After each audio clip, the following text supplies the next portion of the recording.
To be a Steelers, consider others before you consider yourself. To protect your brother, even from himself. To give support at your own expense. And when wearing the black and gold suit of armor, make sure nobody desecrates it, disrespects it. Most importantly, we ourselves don't dishonor it.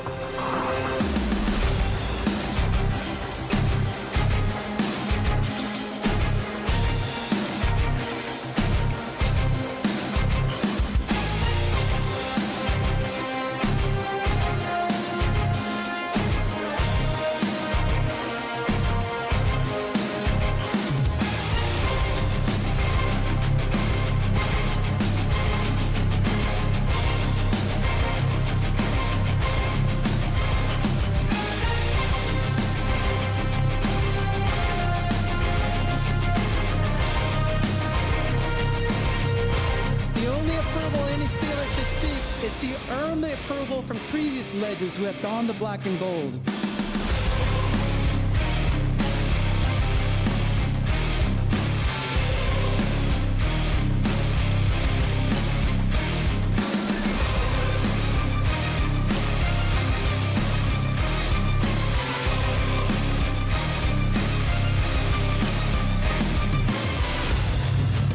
These virtues I learned while playing for the Steelers are what make the legacy of the black and gold timeless. They are passed down in the locker room from the steel curtain to anyone who valiantly wears the black and gold. Creating a brotherhood that is deeper than money, business, and winning. To be a Steelers, consider others before you consider yourself.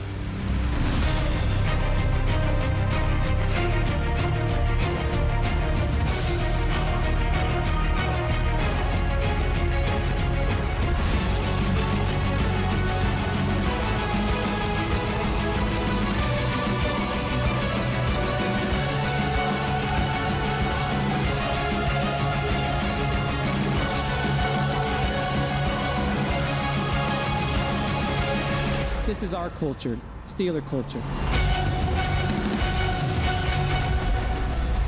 Now, here are your hosts, Rob and Dan, the Steel Twins.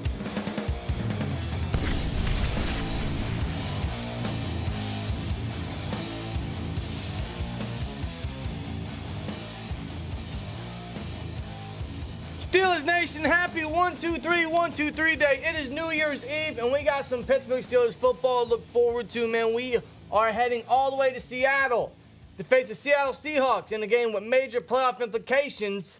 And if there was any more reason for them to win now, they have to, because, my goodness, nothing worked in our favor for the 1 o'clock games, bro. Every team that we needed to lose did not lose.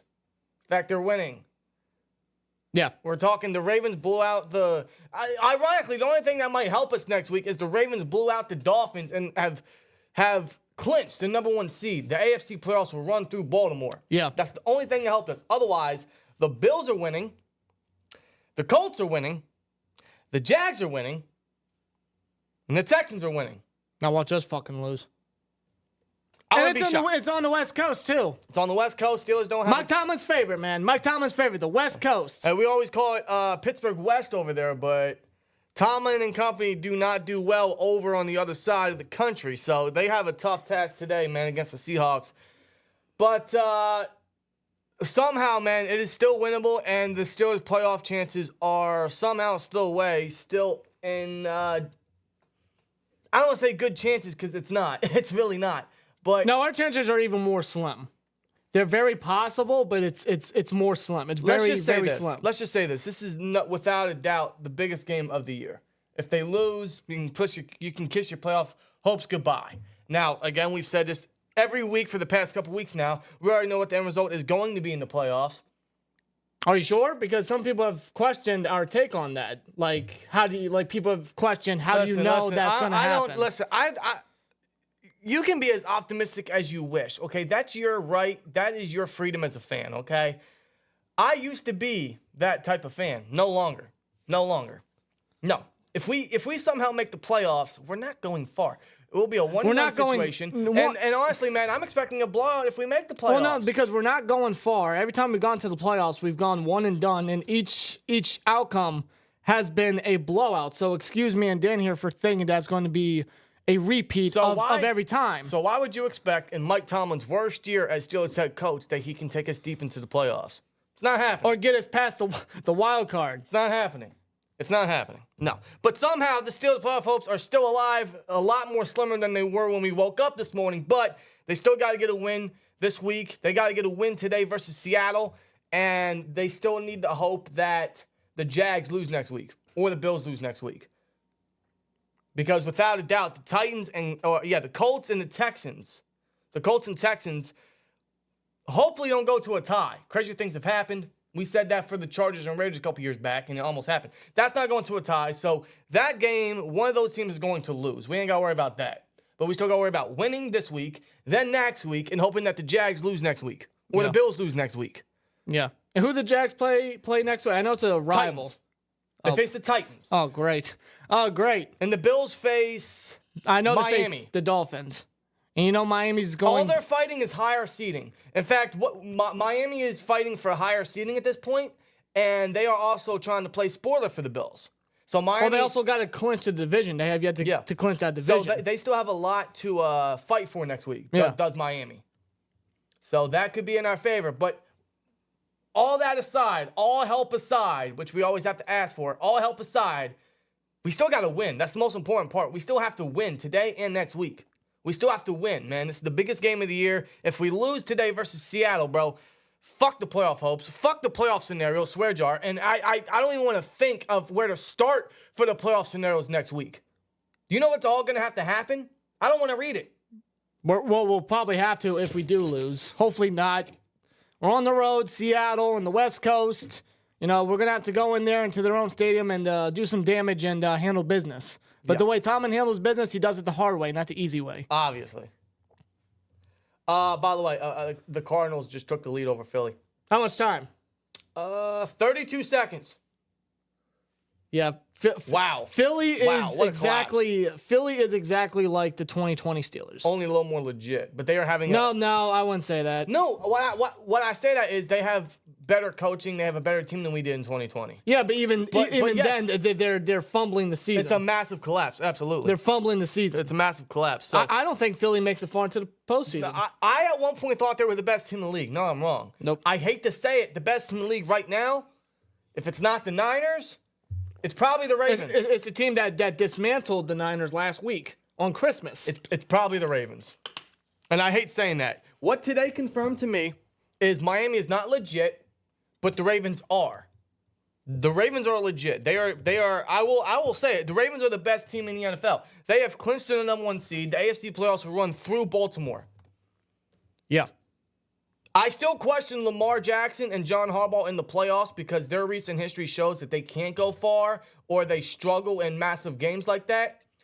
But if this is not their year, it will never be for Baltimore. It will never be for Lamar and Harbaugh together. Yeah. If this is not their year, it never will be. Yeah, because it pains me to say that the Ravens are the best team in the league right now. Well, I mean, because Kansas City, when it comes to AFC, Kansas City is not the juggernaut they once were. Yeah, Ravens have everything on their side. Josh Allen's making mistake after mistake every week. They very well may not even make the postseason. Yeah, Chiefs aren't legit no more. Bills aren't legit. Dolphins aren't legit. The only legit team in the AFC is the fucking Ravens. So they have everything going their way to lead all the way to the Super Bowl. So if they don't get it this year, bro, they never will. This is their best chance. And they've been without JK all year. Yeah. Fucking insane, man. I still hate the Ravens, though, and I hope we still beat them. Win or lose this week, I still hope we beat them. Whether they sit their stars or not, I don't know. Harbaugh might want to play spoiler for us, depending on our victory, or regardless of our victory today. If we get a victory. Or, I mean, it's still a Steelers-Ravens matchup. It's always going to be a close, come down to the wire, chippy type of game. So yeah, of course. Whether it's Lamar, whether it's, what's his name? Tyler Huntley. It's still going to be a close battle. We say it all the time. It don't matter who's in. No, it's still it's always going to be close. It's going to probably come down to a game-winning field goal or a defensive stop, whatever. Yeah. That's just the tradition of Steelers-Ravens, but that's next week. That is next week. We got to handle business today in Seattle against Geno Smith and Pete Carroll. The Ravens just scored again. What? Yeah, dude. They're about to put up 49. Damn, Miami. What the hell? Melvin Gordon. Wow. Okay. Okay. Well, Okay. Anyway, we'll see you next week. Fuck the Ravens. Congratulations, but go fuck yourselves. We got the Seahawks to worry about today. Kickoff is going to be within about 10 minutes or so. Let's get to the inactives a little bit. Yeah, because these are pretty important. As when it comes to the Steelers, Kenny Pickett is not playing. He is inactive. Now, we threw out the idea whether Kenny is healthy or not if they would start Mason and then keep Kenny as the emergency backup. Let's say Mason today doesn't replicate what he does or what he did last week and he kind of shits the bed and then they put Kenny in. That's not going to happen. Kenny is inactive. Yeah. Now, there was reports, there was discussion if Kenny was healthy or not. Jerry Dulac on Twitter, X, whatever you want to call it. Now, keep in mind, this is Jerry Dulac we're talking about here. So take his information or his news with a grain of salt. Correct. He's not incredibly reliable, but he is a Steelers insider, and he said that Kenny was healthy enough to play. Kenny himself said he was healthy enough to play. Now, Kenny is always going to say that. He's never going to say, yeah, my ankle's still fucked up. It's always up to Steelers doctors, of course. Yes. So he's not active. He's not. So there's discussion whether Kenny is fully healthy or he got benched. Now, I feel like that will be determined next week. So keep your discussions running wild. Feel free. Well, feel free to do it in the chat. Not only that will be determined next week with pretty much the season on the line, but exactly how Mason performs against Seattle today. That is really what's going to probably be the biggest tell of all. But if the report that Kenny is healthy enough to play is true and he's still inactive today and he's not even playing backup, it appears Kenny was benched. Yeah. If that is true. I hope the media talks about that and asks Tomlin about that in the post-game press conference. They got to definitely ask, hey, was Kenny healthy enough to play? And Tomlin will just answer around the question. Mm-hmm. But that should be something the media should be pounding on Mike Tomlin about during the postgame because that is some serious discussion we got to, try to get some more information on. If Kenny was healthy enough to play and they still made him inactive, he was benched. If he isn't healthy enough to play, obviously he's going to be inactive. But more reports are saying that he was healthy enough to play, but he's not. He's not even playing backup to Mason. Yeah. Now, if he was benched, was that the right decision? The answer is yes. Yeah. Kenny sucks, okay? I'm not trying to sugarcoat. I'm not trying to give him no benefit of the doubt or anything. Kenny fucking sucks. He's one of the worst starting quarterbacks in the NFL this year. You rack up all 32 starting quarterbacks in the same amount of games that Kenny has played.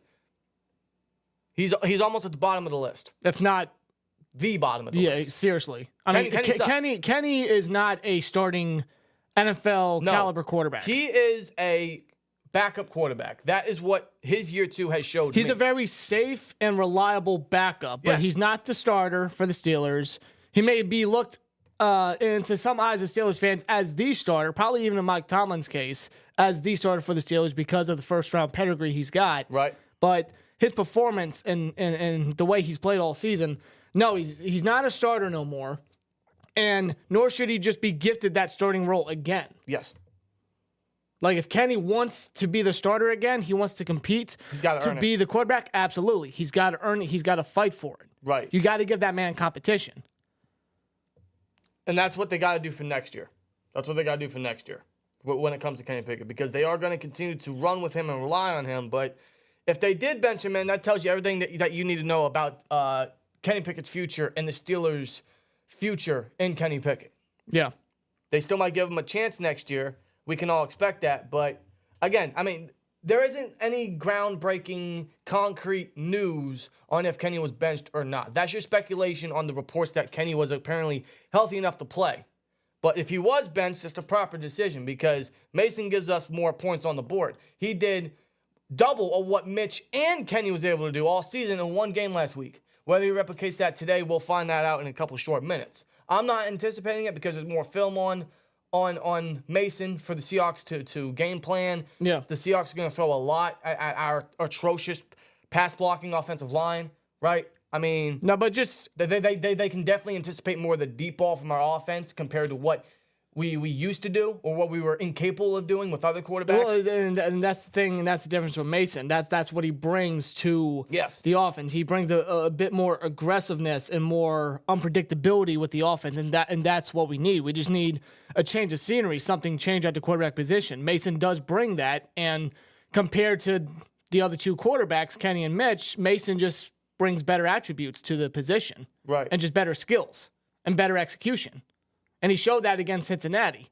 Whether he does it against Seattle, I mean, I sure as hell hope to God he does, but I'm not really going to be anticipating it because, I mean, this is the Steelers we're talking about, and consistency is not in their vocabulary. No, and the Seahawks have turned around that defense since losing 4 straight. They're on a 2-game win streak now, and they themselves are pushing for a playoff spot. So the Steelers themselves and Mason Rudolph in general are all going to have to step up. This entire team is going to have to build off their best win in a long time, the most complete game in a long time, and just build on it and try to walk out of Seattle with a victory. Yeah. They've been more of a road team lately, but Seattle is going to be a tough environment. The 12s are going to be crazy. They haven't won in Seattle since 1983. History is not on our side this time around. So, yeah, we're going to need everyone to step up their game. But Kenny Pickett, he's obviously the big name on the inactive list. Others are Trenton Thompson. He's still dealing with a stinger in his neck. He's still dealing with that. So our safeties will be Patrick Pearson and Eric Rowe. Yeah, because Micah Fitzpatrick is also inactive. He's not playing.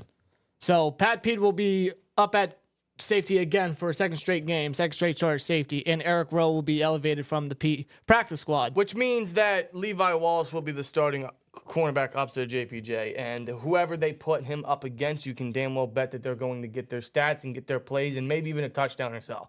Levi Wallace is unreliable. Yeah. He's incredibly untrustworthy, which is why I don't want to see DK on Levi. That would be an absolute defensive disaster.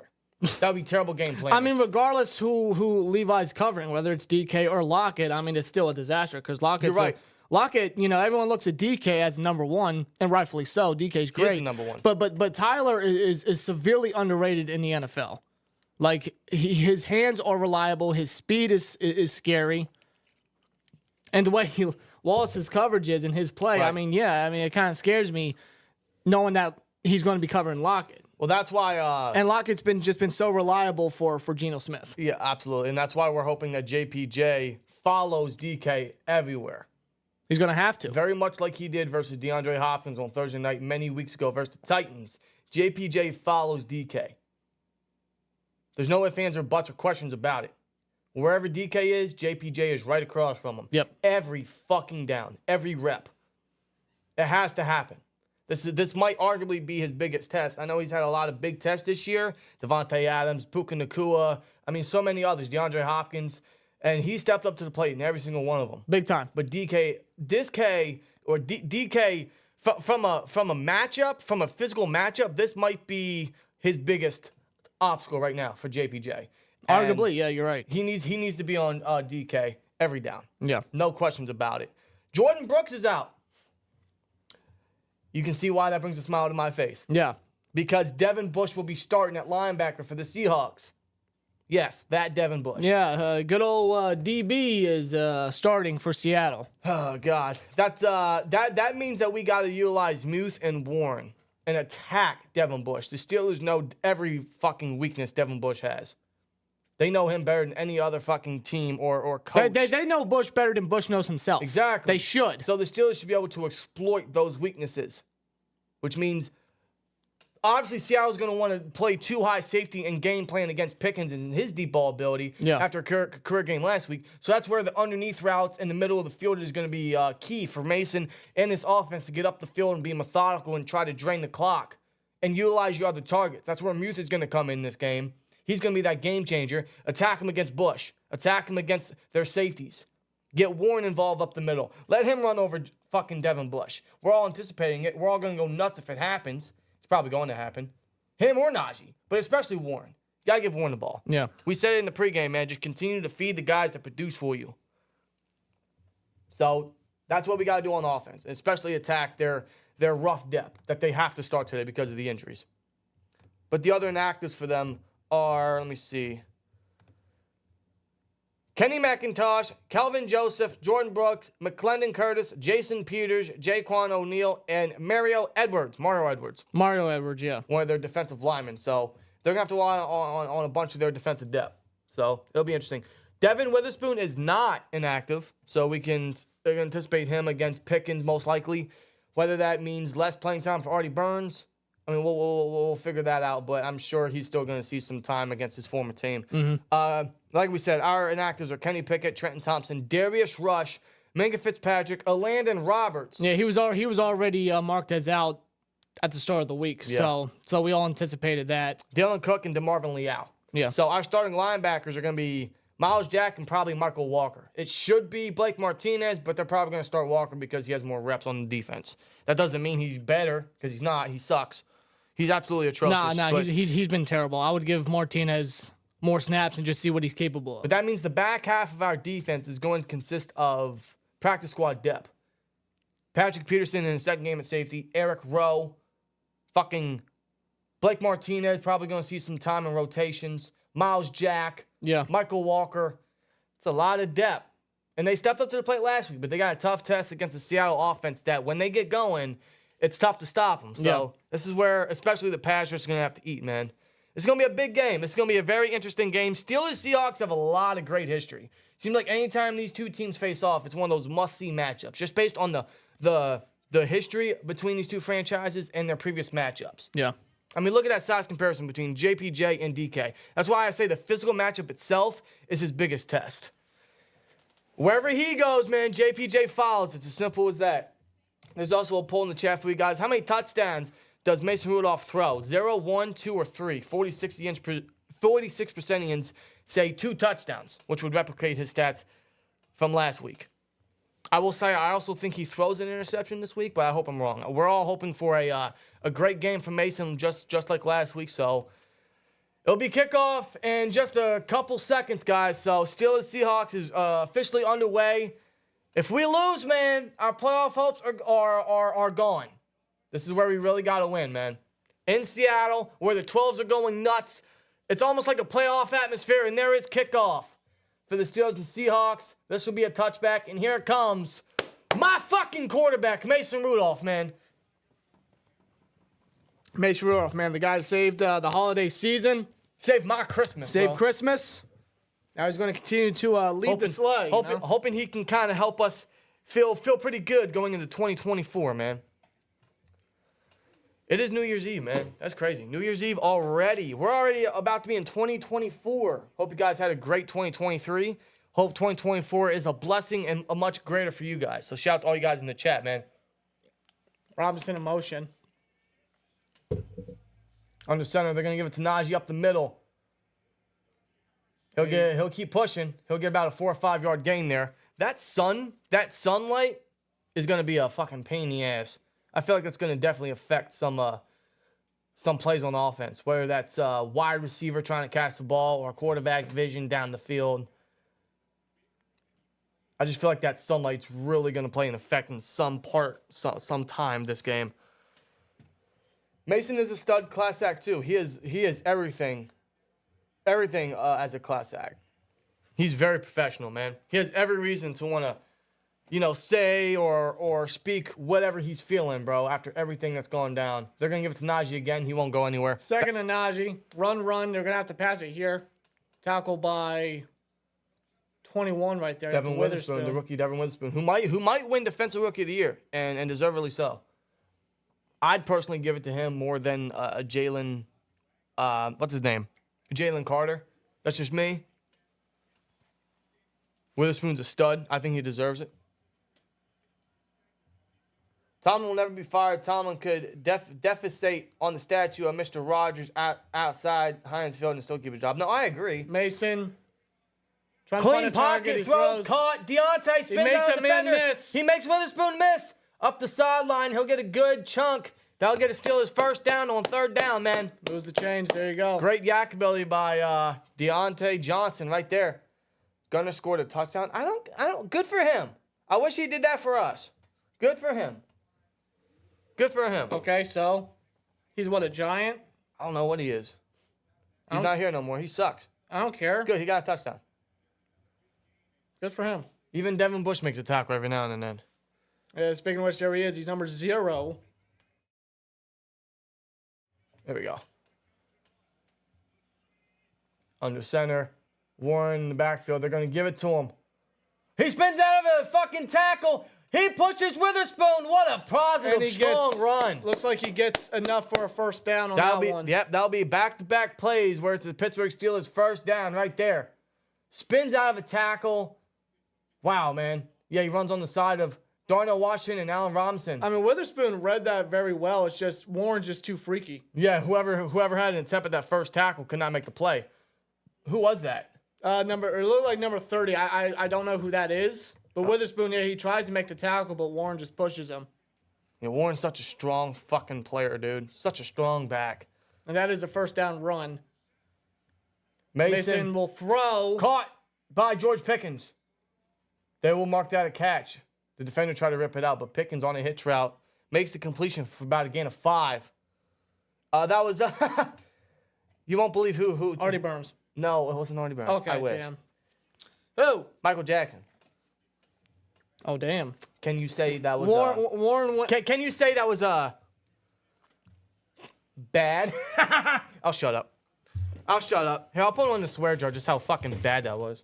He's bad. He's bad. Don't jinx him. Under center. Yeah, watch him get a fucking interception. Play action.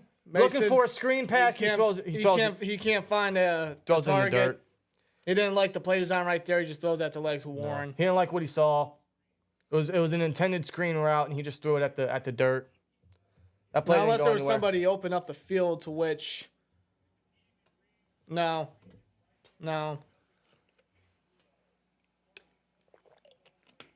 You just played it safe right there. He didn't try to be aggressive. He didn't try to force anything. 7 opening drive touchdowns allowed for Seattle's defense. That's which the is most in the NFL. this season, yeah. Now the Steelers have another third down predicament right here. Another 3rd and 5. Snap.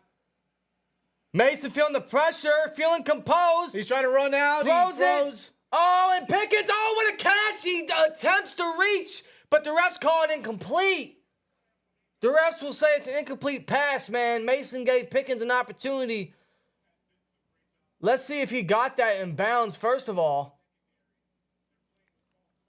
Yeah, there was great coverage down the field. Yeah, Johnson.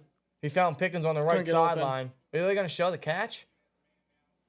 1. No, that other foot didn't touch. He didn't get his feet in. Incompletion. Damn, bro. I thought Pickens almost made the play of a fucking... It was a great attempt by George. Swear jar, by the way. By the way, the swear jar is refilled. And it's all quarters. What are they doing here? Offense still on the field for a 4th and 5. The Steelers will take the first timeout. Already? I don't know if I like that. 4.5 minutes already into the first. They called their first timeout. So here's how I see it. If they're going to call a timeout and discuss it, they got to go for it.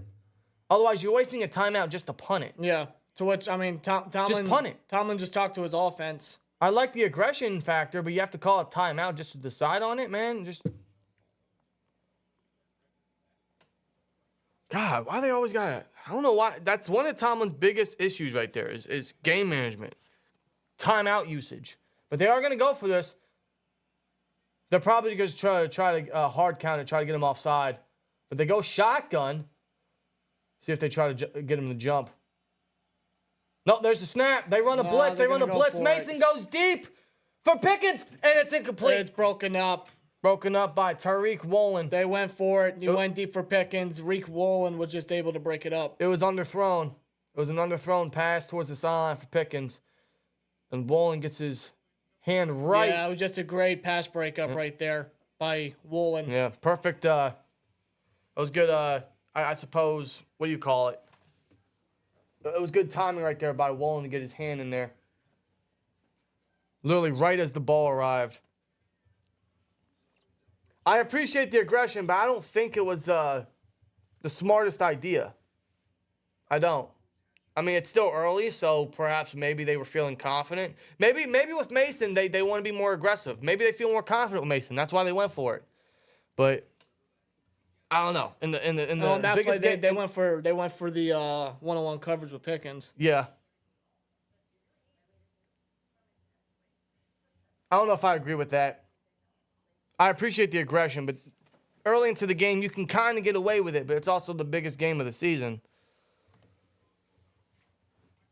Let me see the remote. I want to see that play again. Yeah. I'm surprised he actually went for it. I would have tried to get him to jump. Oh, it at least hard counted. That's something they definitely could have tried. Just have Mason hard count, see if they would jump first. Let's take a look at this play again. All they needed was a first. Yeah. Yeah, no one else is open, so he went for the one-on-one matchup, which you would favor that. And they went for a back shoulder throw.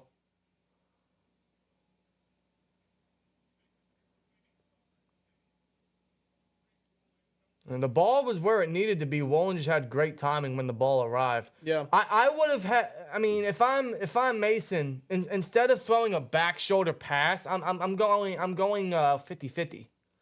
I mean, I know Wolin is 6'4", over 200, so the matchup is even. But you always gotta trust Pickens in that 50-50 scenario.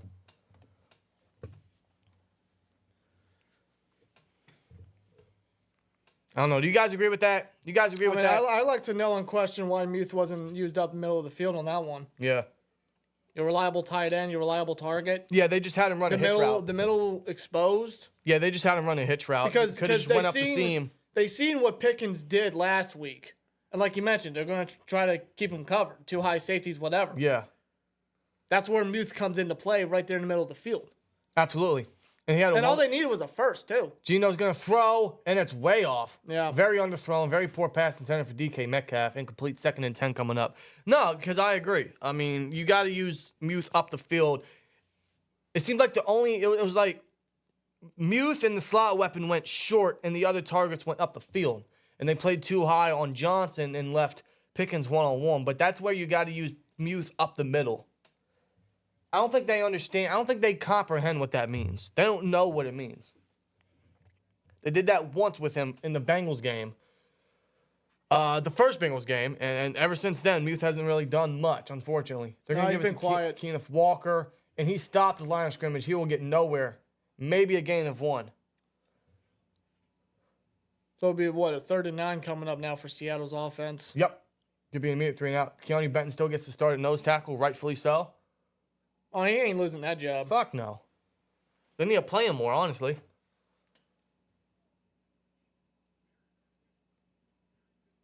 Yeah, Eric Rowe, Patrick Peterson as a high safeties. Wallace opposite of God. JPJ. Seeing Wallace start is very, very concerning.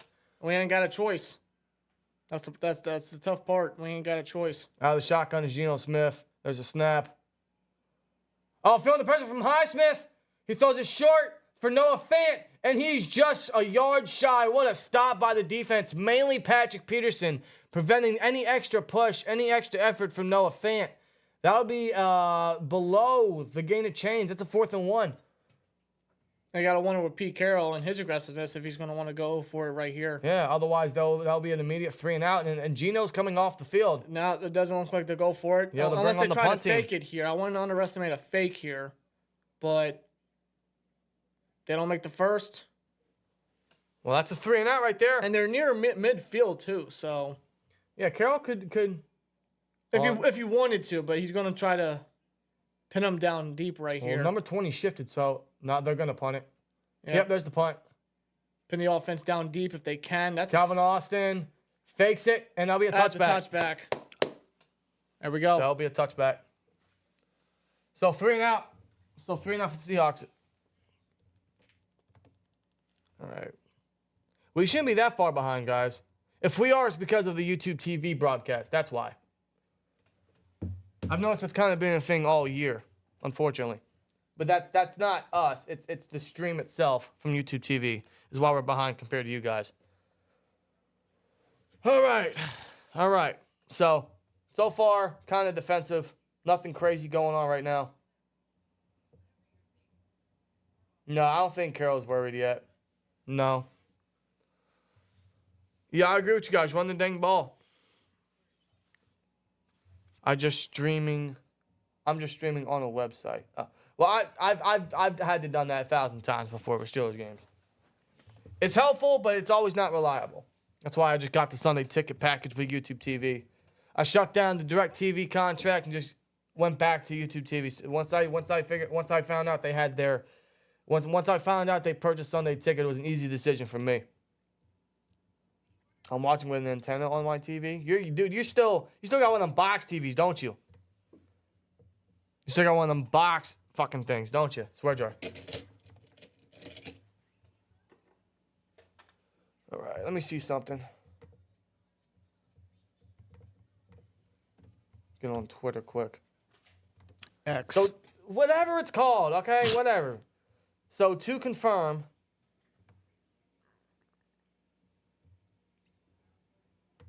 you gonna load? There we go. Yeah, to confirm. What the fuck, Baltimore? 56 points? My God. Yep. That's disrespectful. They put on a show. Chicago got 37. That was a blowout. My goodness. So, to confirm, the Bills won. The Colts won.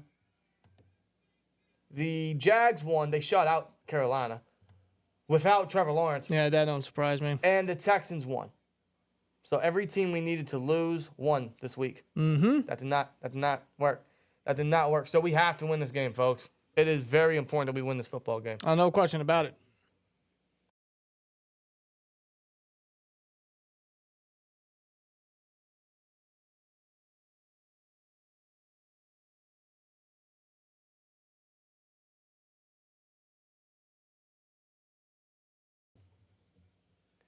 How was peak season, Twins? Well, for me personally, it wasn't as bad as I thought it would.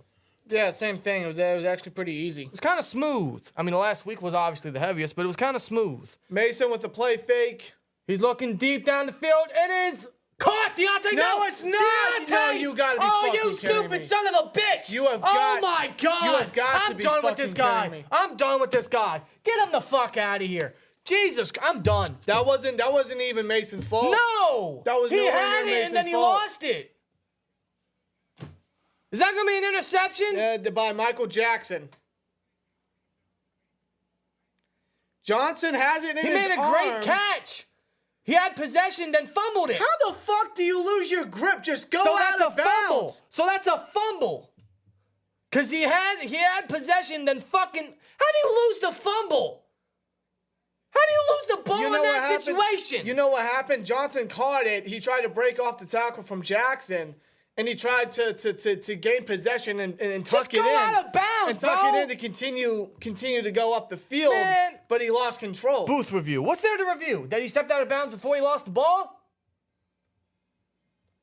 How convenient. Michael Jackson recovers the ball. Yeah, bro. So it doesn't. I don't believe that is a interception. No, it's a after fumble. the replay, that's a fumble. He clearly had it, making a football move, trying to break off the tackle, and then he just lost his possession. He lost his grip of the football, and Jackson just was able Jesus to haul Christ. Yeah, he's got to go. That's a fucking fumble.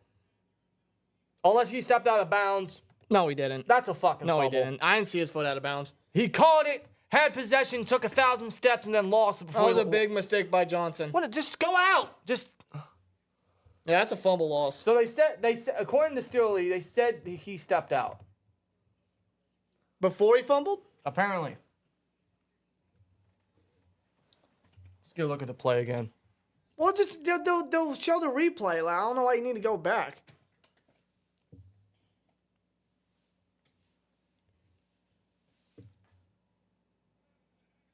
Dude, how the fuck do you make a mistake like that? Whether he stopped out or not. Like, it's just so fucking...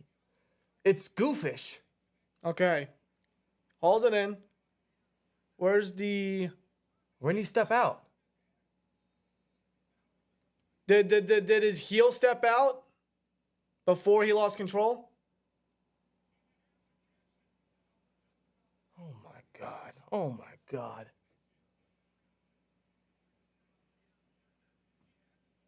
I don't think he stepped out. No, it doesn't look like he didn't stepped step out. The He, back was, of he his, was tiptoeing the whole time to keep his heel from touching out of bounds. his heel doesn't touch out of bounds. It doesn't touch the white. That's a fumble. In my opinion, that's a fumble. He was tiptoeing before he stepped out of bounds. What I should say, he was tiptoeing so he didn't go out of bounds and then he fumbled the ball. That's what it looked like to me. Well, right here, after review, Johnson was out of bounds when he fumbled, so by rule, Steelers maintained possession. Jack, what? Yes, by Book Pryor, right here. After review, Johnson was out of bounds when he fumbled. So by rule, Steelers remained possession. It didn't look like to me he fumbled, but the call's reversed.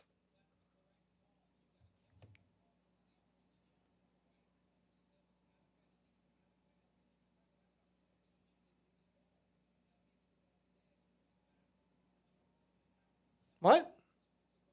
So he stepped out of bounds, but still touched the ball. Because the ball is still in contact with Johnson, he stepped out of bounds, the play's dead. So the Steelers gets saved because the ball was still touching him and he stepped out of bounds. Okay. Jesus God. So that's a long completion. Najee makes a shifty move. He'll get a good gain. Well, he got lucky down on there. that one. He got lucky as fuck. Deontay got really lucky. That's a lucky fucking break. How foolish can you be? That is just so, Jesus Christ. I'm sorry, guys. That really, I don't know, man. I'm really on the edge of just wanting to get rid of Deontay at this point. That is just stupid. How? I get what he was trying to do, but just go out, be safe. You already have the big completion. They give it to Najee, and he'll be a yard shy. Just short. Of the first. So it'll be a 3rd and 1 situation. For a moment there, I thought that like he was bobbling the ball the entire time, and it was an interception. No, but that's what I initially thought it was. He caught it, maintained possession, but then lost grip of the ball. But he stepped out of bounds as the ball was still in contact with him. So it's still Steelers' ball, and now we're facing a 3rd and 1 situation. It's just so stupid, guys. It's just really, really stupid. Under center, they sneak it, and Mason looks like he made it. That'll be a 1st down. Looks like to me Mason made it. Yep, they rule it. Pittsburgh Steelers 1st down. Yep. That moves the change. They're right at the 45-yard line.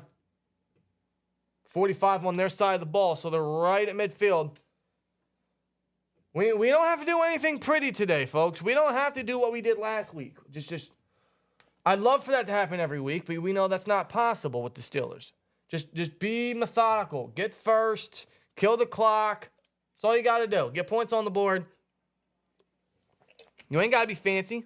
What do you mean, why is Mason playing? Who would you play? Shotgun, they play fake to Warren. That's a hell of a play fake.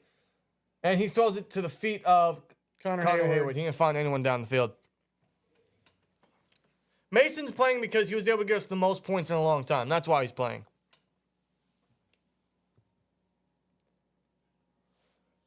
We're moving the ball. Just got to finish the drives. I agree. I agree. Yep. Mason was able to help that last week. We just got to build on it this week.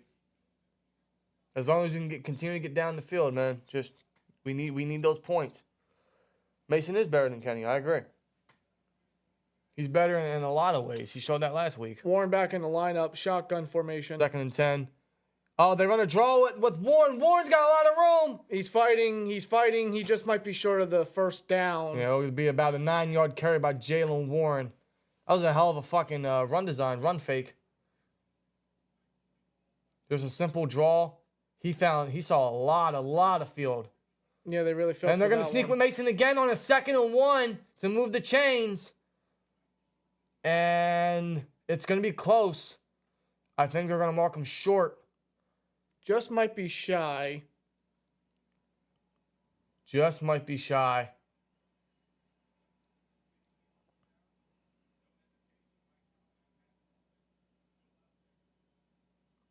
What's the rolling? Yeah, well, they mark it. Clock's winding down. Pickens is on the sideline. That's short. 4th and 1. 4th and 1, yeah. Oh, okay. Yeah, it was 4th and 1. So that was a 3rd and 1 situation. They didn't make it. Well, now they're going to go for this one. 2nd, 4th down attempt. They sneak again with Mason, and this time, oh, he might be stumped. I don't know. I think he got it. To me, it looks like he got it. That initial push, where's the football? Where's the football? That's a first. That's a first. That's a first down to me. Yep. And they give it to him. They move the chains. 2 straight sneaks get them the first down they need. Now look at this. We're milking the clock. We're getting down the field, past midfield now. Come on, man. Let's keep doing this. They run I form. I formation. Oh, they did. Now Connor Haywood will motion to tight end. Allen Robinson's the motion man. They pitch it to Najee. Najee slipped away from a defender. Taken down by Devin Bush after a gain of 8 on the ground. Yeah, very positive run by Najee Harris right there.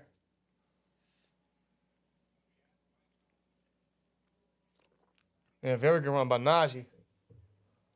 Yeah, both these running backs are eating right now, man. We just got to keep feeding these guys. Yeah, if you guys see 0 out there, that's Devin Bush. 0 for the amount of plays he made.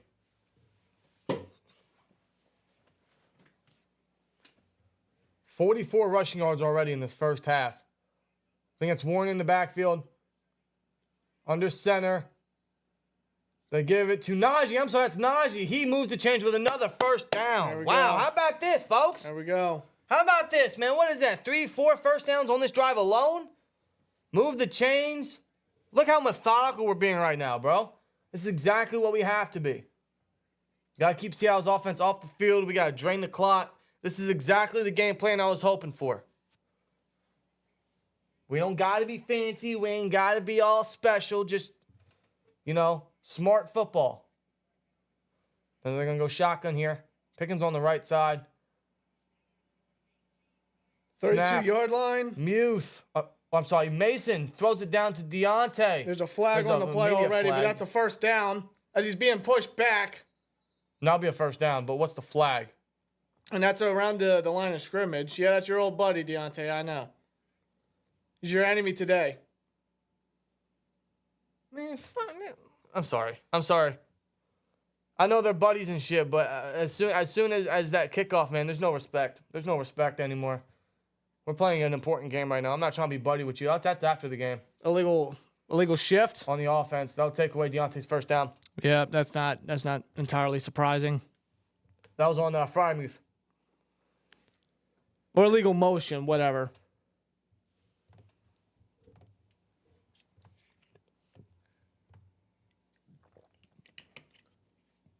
Yeah.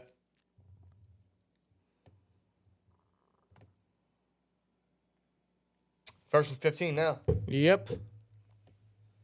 That might hurt this, man. We're going to need some good chunk yards here. Snap. Oh, they run a draw with Najee. Najee.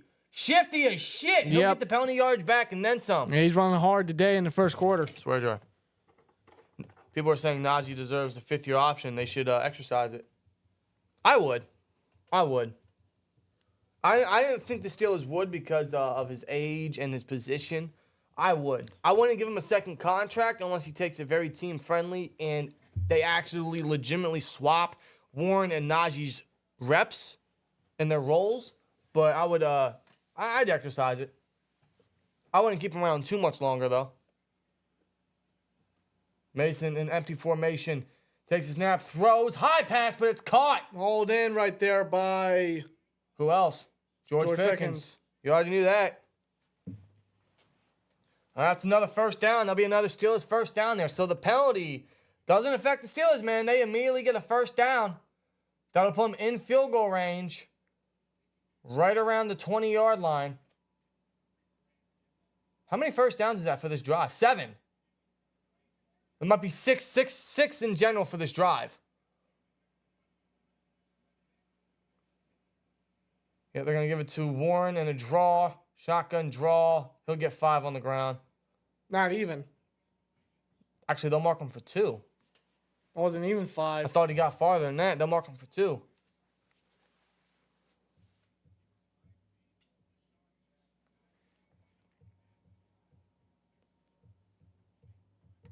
Let me get these stats up. Yeah, they highlight the game Pickens had last week. Yep. Great game. Second player with 2 reception touchdowns over 60 yards this season. The other obviously being Tyreek Hill.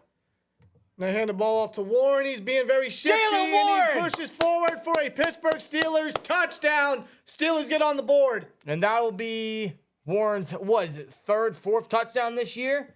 No flags, man. That's a touchdown right there. How about a big touchdown right there for Jalen Warren? Love to see it. What a drive. What a fucking drive, man. As we take a look at this play again. They block to the right. Good block. Good block by Dan Moore and Pickens up the field. Love that, man. Love all that. What a drive. What a score. Results in a touchdown. Boom. That was beautiful. What a long, methodical drive that ended in some points. Boz gets the extra 7-0 Steelers. 1:47 left in this quarter. First on the board to take the lead. Shifty and spectacular run by Jalen Warren. Think about this, man. 14 plays, 80 yards, 8 minutes off the clock. Very methodical, very patient. That's exactly what I love to see, man. Very, very nice. Getting Mason to lead to yet another touchdown drive. Yes. It's what you love to see. It's what you want. It's what we got. Love to see that. What was that? 7 first downs on that drive? Felt like it. Damn, man, that was a hell of a drive. See, that's the exact game plan they need to run with for the rest of the day. Shit like that, guys. Shit like that. They got to be methodical, go down, kill the clock. Just get these first downs. That's how you got to do it. And the run blocking, too, was very good on that one. Absolutely. For Najee and Warren. Yeah, dude. Sayamalu, the entire line shifting right, blocking right. Dan Morgan in the second level. The run blocking is very good. Run blocking's eating today. The run game overall is eating today. You love to see it. Already 75 yards on the ground. And what's most total for the Steelers. And what's most important is obviously the defense has so much depth that they're starting today. You got to keep them. You got to keep them healthy. You got to keep them fresh. Got to keep them off the field. That's exactly what you want to see, guys.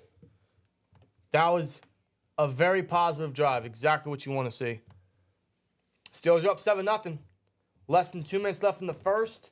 Let's hope the defense can force possibly another 3 and out. Maybe a turnover. Maybe a play here by TJ Watt. Something, man. Just keep it going. I know we say this about almost a lot of long touchdown drives, but that is definitely one of the more impressive Steelers touchdown drives all year. Mm-hmm. Love that.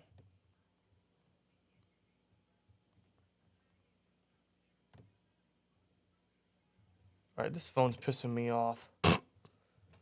There's still a poll in the chat, almost 500 votes. How many touchdowns does Mason Rudolph throw? 0, 1, 2, or 3? 46. Still remaining as the lead for 2. So after the opening possession for the Steelers, where they failed on fourth down, and they answered back with the next drive being a very methodical one, essentially 8 minutes off the play clock, and a touchdown. Boom. Proper execution. Patient execution right there. Yes. Keep it up. This is the exact game plan they needed to make. Let's just get this defense to hold their end of the bargain pretty much. That's what we're hoping, right? 11 runs to 3 passes. That's because the run defense was just, the rushing offense was just eating, bro. Mike Tomlin's New Year resolution, not losing seasons. I think he needs a new one. Yeah, how about a fucking deep playoff run? Eddie T Gaming and Sports with a $4.99. Shout out to him. Appreciate that. Says, I know y'all seen Mason stand strong and still in the pocket. Yes. Yes. It's very, very noticeable. Mason doesn't do a lot of running or spinning. Well, he's not panicking. He's not scared. He's confident. Very he's patient. That's why he's the better quarterback. Play action, he'll go deep. And that's all broken up by Eric Rowe. Nearly his second pick.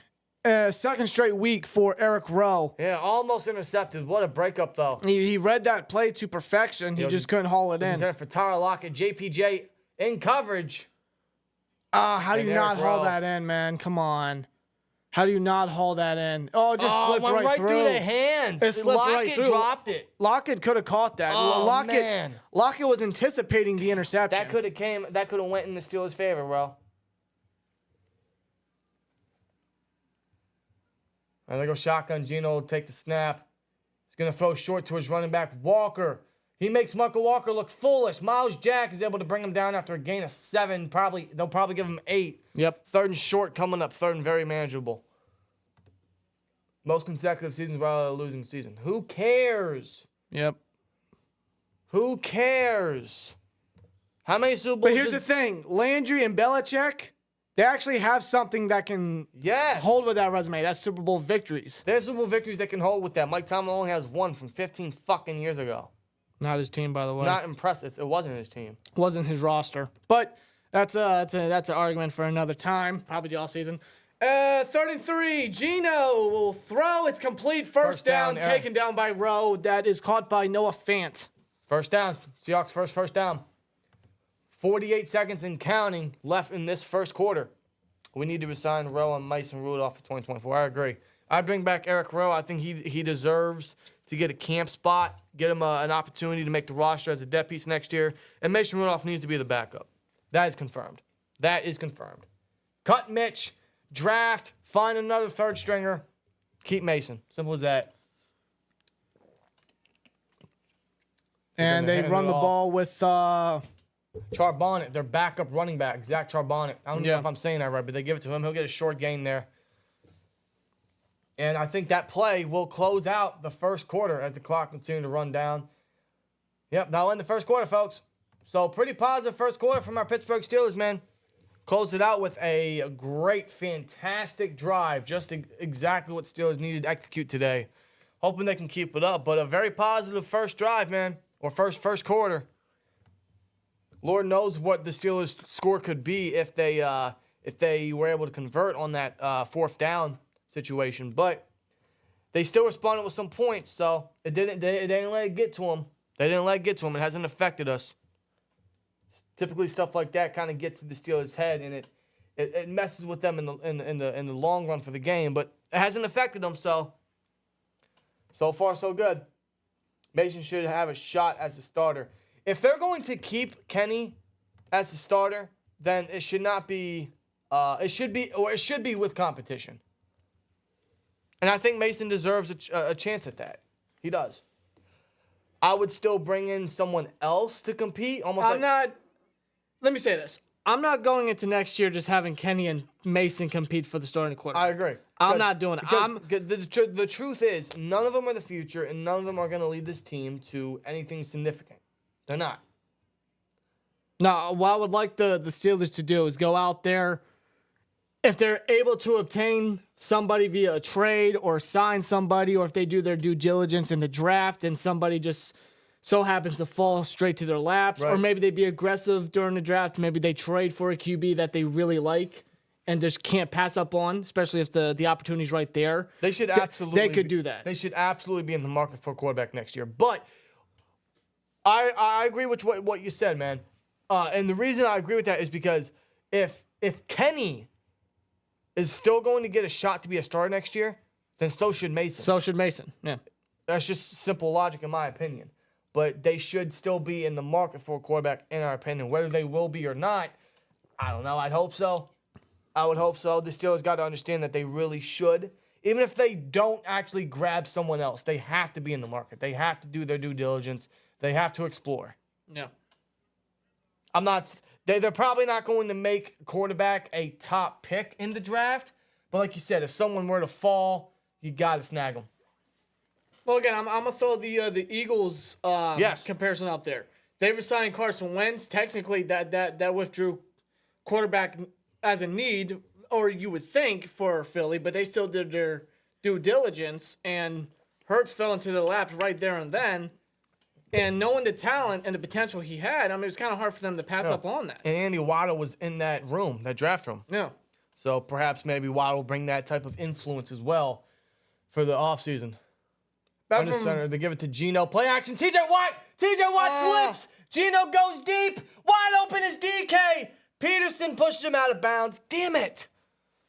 Oh, come on. Watt just had to slip. Watt was all around Gino. Gino made Watt miss. Watt didn't miss. Gino made Watt miss. He juked him. He made him slip. Look at Gino. Oh, man. Look at Gino. Makes him miss. He just steps up. Damn it. He gets away from Watt, finds an open target in DK for the big gain and first down. That's a good step up by Geno. Porter got beat deep by Metcalf. That's a gain of 33 through the air. That's a terrible play. They give it to Walker. And, he couldn't make the tackle, man.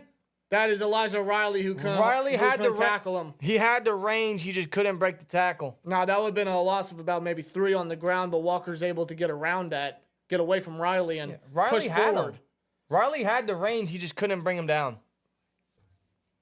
He pushed forward. First down, too. 2 first downs. 2 big plays right there by 2 of Seattle's biggest playmakers. Young playmakers at that. Yeah. I'm surprised Keenan Walker was actually active for this one. They're going to give it to him again. Walker! He finds a lane, finds a hole, and he gets into the end zone just like that. That's touchdown. terrible. That's terrible. Seattle answers very, very fast, very quickly, and aggressively. No flags. Keenan Walker touchdown. That's what, his 9th or 10th on the year? Yeah. He's a touchdown machine. He's a touchdown magnet. Wow, what a response by Seattle. That's terrible. Walker is filthy. Three straight really good plays by Seattle, man. That's just terrible defense. What's Mark Robinson doing? Do you see that? What the fuck is Robinson doing? I don't know if you guys saw that. Mark Robinson did not clog that hole. And the extra point is good. So we have a tie game right here. Walker, man, just, God damn it. Well, tie game. That silenced us real quick, didn't it? Now this is where the Steelers are going to have to, again, do what they did last time. If Seattle can't stop it, you keep running a similar drive, similar game plan. Yep. Yeah, dude. I don't know if any of y'all saw that as well. Robinson, it's like he was afraid to attack the gap. I was watching the sky view, and it seemed like he just didn't want to hit the hole. Rob, I'm going to show you. Just keep the remote. Sorry, okay? I just want to see this again.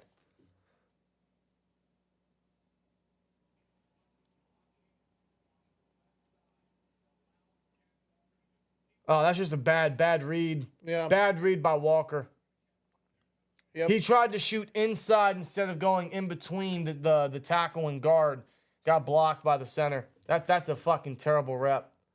He misjudged. And he couldn't bounce back.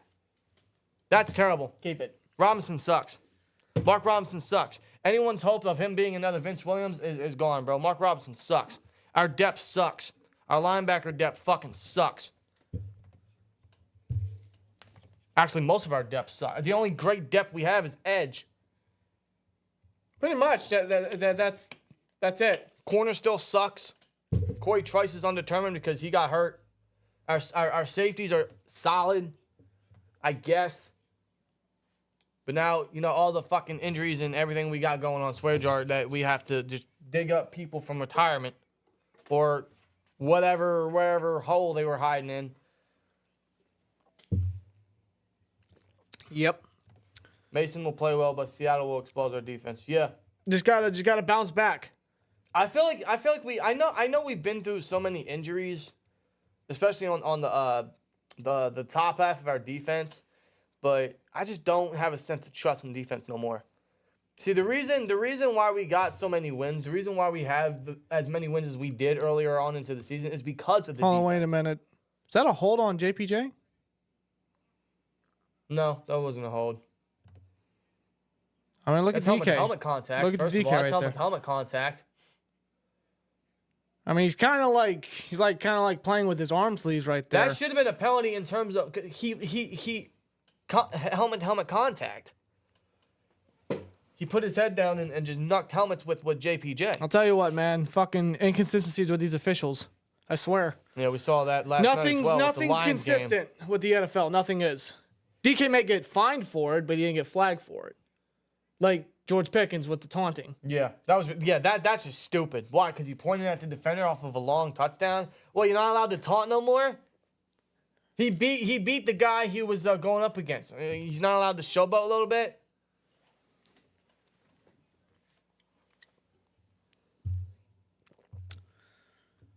All right, 13:50 left in the second quarter. Tie game. Steelers offense come back onto the field. Mason in the shotgun. Robinson's the motion man. Warren in the backfield. Love that. Snap. Oh, terrible snap. Mason Cole. They run a lead block with Muth.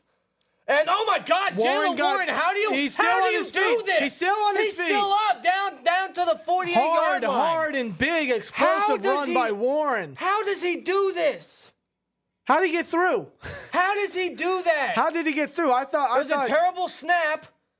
They run a run to the left with Muth as a lead block. Sayamalu in the second level. He breaks away from Witherspoon, spins out, fucking stiff arms Diggs.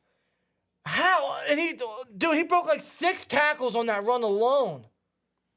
That's already 63 yards on the ground for Warren. And he still stays in here. They're probably going to give it to him again.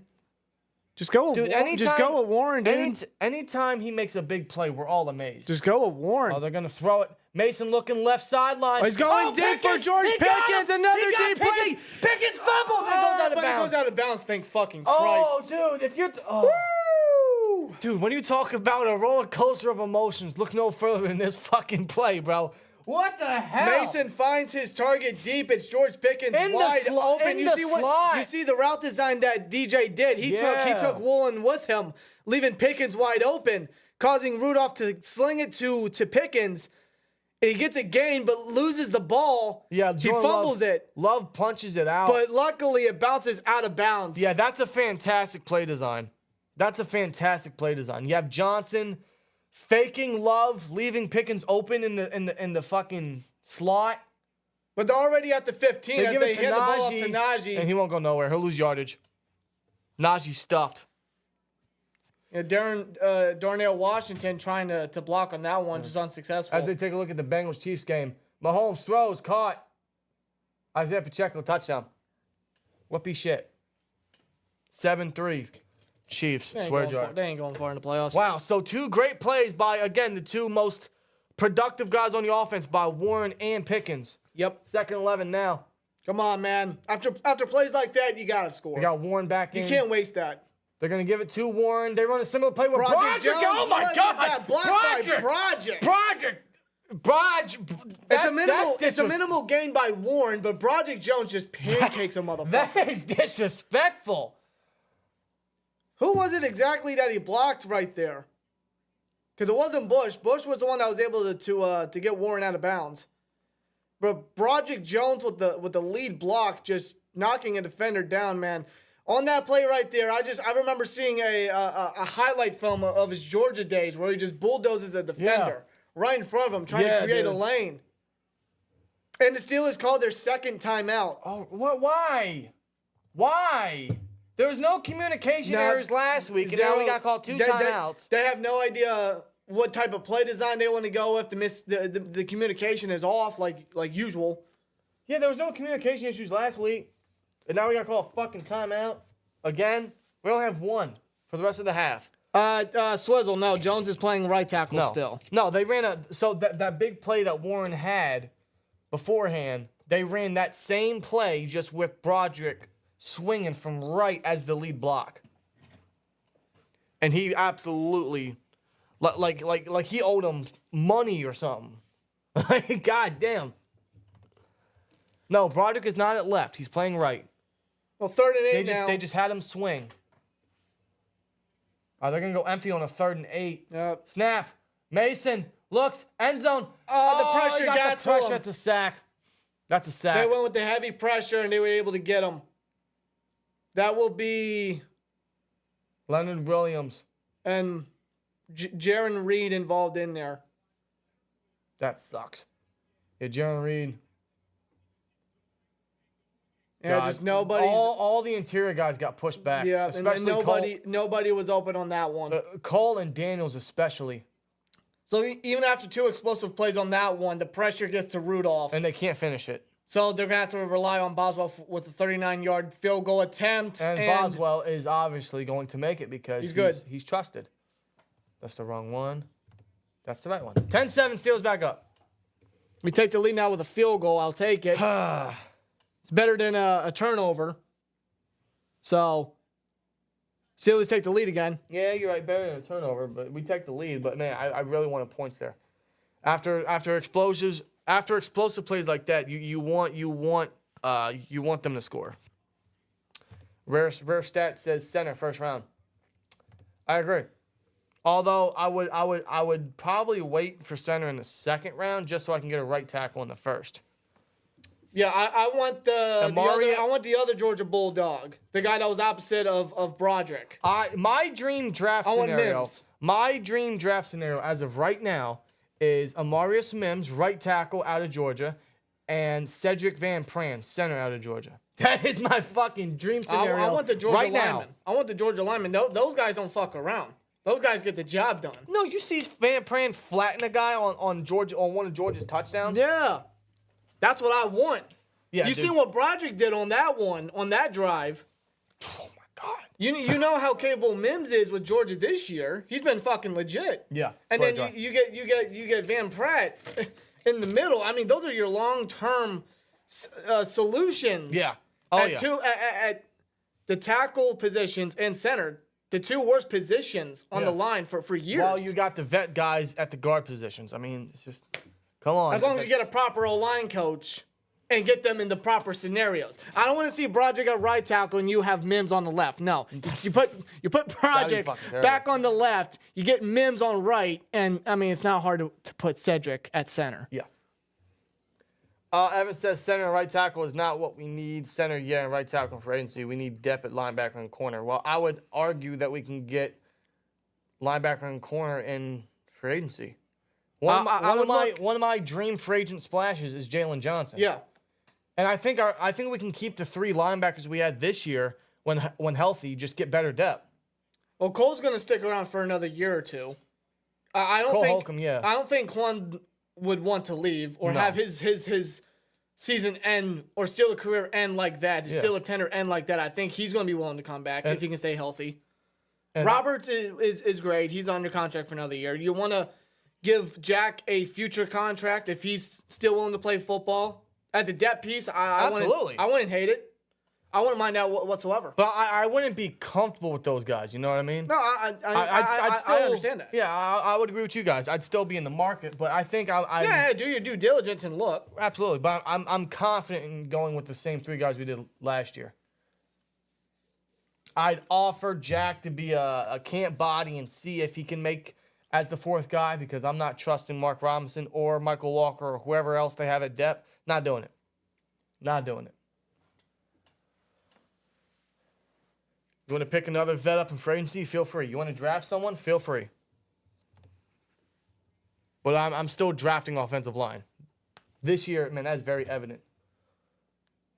Now I'm all for solidifying the O-line once again. Yeah. Under center's Gino. Play fake. Good play fake. Watt chipped. Oh, he's got blockers. Walker. He's got blockers up his way. It's a first down. Tackle made by Isaiah Loudermilk. That'll be a first down by Walker. As I took a look at Geno Smith's stats last year, man, comeback player of the year. This year, not incredibly similar, but still productive enough for the Seahawks.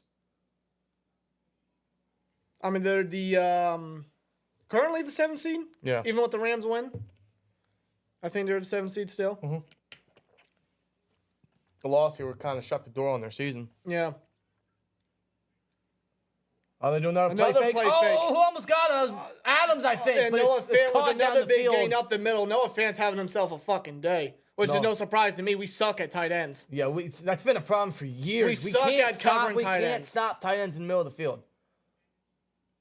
You could be Trey McBride. You could be Hunter Henry. You could be. They just you could be found whoever. Geno found. Don't matter. Yeah, that was Adams who missed Geno, and he found a hole between three Steeler defenders in the middle of the field. Yeesh. We cannot stop that. And this time they hand the ball to Walker, man. He's just he breaks off a tackle. Slippery. And thankfully Porter's able to wrap him up to minimize the extra gain. But I'll see now. I think Porter and JPJ are chipping it. I think DK's trying to get to Porter's head. Yeah. He's trying to be physical. He's trying to show dominance. He's trying to be aggressive. He's trying to have that, attitude towards JPJ because he knows like he's the rookie. He's going to try to pick on him. He knows he's a mismatch. He knows he's a dominant player. JPJ can't crack. Under center again. Oh, that's a false start. Oh, yeah. That's a false start. Should be. Should be.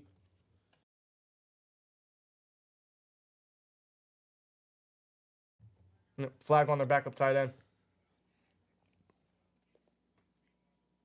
Kobe Parkinson. Tell me how running the ball isn't winning football. It's a passing league. Running the football does win football games, but it's not the traditional way. Or it's not the modern way. No, today, no. Now, granted, there's no quarterback that's blowing the fucking league out of the water anymore. At least not this year. I'd argue that CMC should win fucking MVP. Oh, my God. Walker is so shifty. Eric gets Rowe a brings him first down down. after a first down. They moved the change. But, I mean, it's not, oh, there's shoving. There's pushing and shoving. Eric Rowe involved there. This is turning into a feisty one, that's for sure. There's a lot of chipping. There's a lot of talking between these two teams, Trying man. to break them up, yeah. It's going to be one of those games, guys. It's going to be one of those.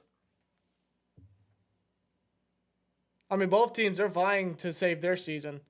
But they got to be smart. They can't do anything that might force a Bro, an look ejection. at Walker, man. Jesus Christ. Walker is he's like a skinnier Jalen Warren. That's what he reminds me of. He's a skinnier Jalen Warren. He's just as explosive. He's just as crazy. He's versatile. They go empty. Geno takes a snap. Throw. DK wide open. Oh, come on. JPJ just can't cover him today. Oh, boy, this ain't good. JPJ cannot cover him today. That should be near a first and goal there as we look at a replay of... Oh, Walker. Yeah, Walker just... Nah, man. Nah. He just that's shoved the disrespectful. football right That's into Rowe's disrespectful, face. bro. And there was no flag for that. Nope. Nah, man. Walker. So if you guys don't know, Kenneth Walker, after that first down run, threw the ball at Eric Rowe's face mask. And, of course, Rowe wasn't having none of it. No, he retaliated, which caused the pull-apart to happen. And now DK got a big catch on JPJ. They're going to go shotgun. Geno takes a snap again. He goes for the end zone. End zone shot. Noah He Fant. overthrows Noah Fant, luckily, for the Steelers' case. He was open, but Geno overthrew it. Yeah, this defense. They got Miles Killebrew in there. This defense is playing like shit. Let's just be honest, swear jar. This defense is absolutely terrible today. I know. Who's that? Killebrew. Killebrew. Yeah, he was in there. Now he's off the field taking a knee. I know they have so many injuries in the back half of their defense, but Oh, who's that? No, don't Joey tell Porter me. Jr. is on a knee. Oh, don't Trainers have to show come that. I don't want Pierre out there. Pierre's out there. We're fucked. JPJ's down. Swear jar. That's like the first time. That's not good. That's not good. Nah, he's going to be evaluated. That's not good. Why is this so far back? I don't know. Yeah, dude. I mean, I know JPJ isn't having a great game right now.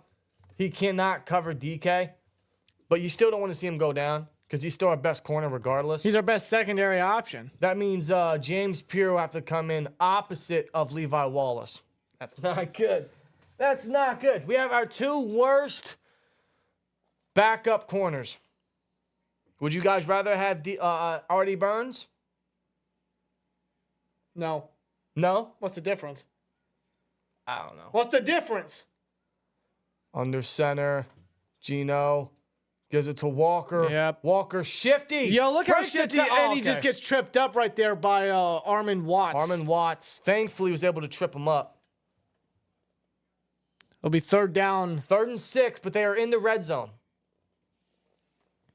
They have all the momentum on their side right now. Steelers need a defensive stop big They time do. right here. Dude, there's no pressure. I know Geno is shifty in the pocket and he's making these guys miss, but there's no pressure. There's no pressure interiorly. There's nothing from Watt and Highsmith right now. Our pass rush has been very inconsistent all year. Well, this is where we're gonna need him to come up. Marcus Golden's on the On Highsmith's side. on the right side. Yeah. Looks like it was miscommunication. And Timeout. the flag thrown might be could be false start. Unless it was timeout. No, false start on Seattle. So there we go. That's on Charles Cross. Yeah. One of the first-round tackles a couple years ago. I thought he was going to be a stud. Last year. Was it just last year? Yeah, it was. Wow. I remember Cross and Lucas, yeah. Because of the Russell Wilson trade, they were able to obtain all that. Great guys. Joey Porter Jr. is coming. He has a helmet on. He wants to get back out there. He wants to get back out there. He's not Get him out there. He's not in for this play. And they're going to pass it. There was miscommunication with the secondary. End zone shot.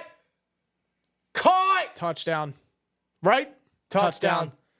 Jackson Smith and Jigba. Jigba, one of their first-round picks. The first-round rookie out of Ohio State gets a touchdown. And I seen before that play, there was miscommunication right there. Massive. I seen Sullivan trying to communicate with one of the other defensive backs. James Pierre. And both feet in. He has full control, even going down. And James Pierre allowed it. God. Yep, you're gone. Yeah, God, we need a corner. God almighty, we need corner. We need everything with corner. We need another guy opposite JPJ. We need all kinds of depth. Levi needs to go. Pierre needs to go. Everyone else needs to go. Keep Peterson at safety. Extend him 1 year to minimize the cap hit. Draft or preferably pick up a veteran guy opposite of JPJ. Hopefully Corey Trice can step up. Get rid of Sullivan. Corner needs revamped. Just like linebacker this year, man. Corner needs revamped massively, and the extra point is good. Yep. Seattle is up 14-10 now. Wonderful. Wow, this defense is... I understand they have so many depth pieces that have to step up today, but what do we always say, man? Next man up? This defense is absolutely atrocious. I'll be right back.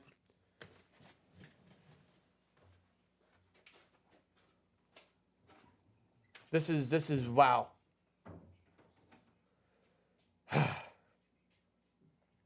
I got a feeling now, man. The mood has changed. Seattle has the lead. That's not good. That's not good. Steelers aren't getting Russell Wilson. That's a terrible move. That's absolutely terrible. Russell Wilson does not move the needle. That would be a terrible move.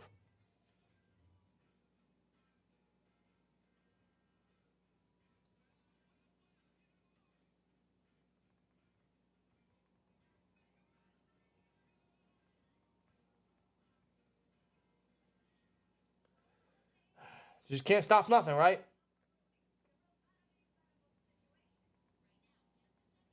Can't stop anything. And then JPJ went out. Pierre had to come in. And Pierre, dude, it took the second play for Pierre to allow a touchdown.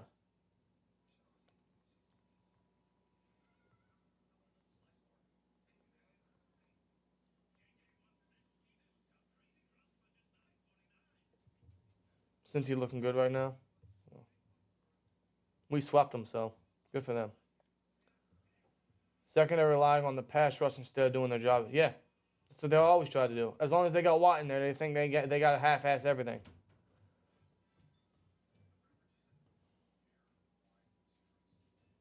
Good Lord. If Basin can get some points this drive, we'll be all right. Yeah, then we'll take the lead again, or unless we get a field goal. It's still a one-score game. We're not out of it, but I don't like the way the defense is playing right now. Well, you guys know the drill. Offense going to have to they have to come back from that. They gotta bounce back.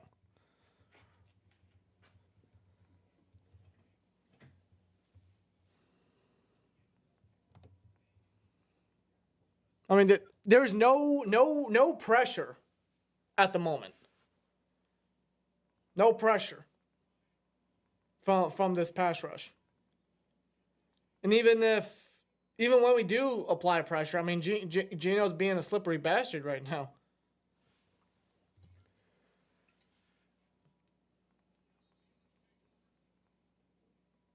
Yeah, look around the league. Baltimore Ravens clinched the number 1 seed in the AFC. Fuck them. And the Niners clinched the number 1 seed in the NFC. So that's pretty much it. Everything else is like this make or break whatever. for Mason. If he can pull this off, he deserves QB1. No, I agree. This is truly Mason's like last opportunity. He deserved to get the start today and show some potential consistency.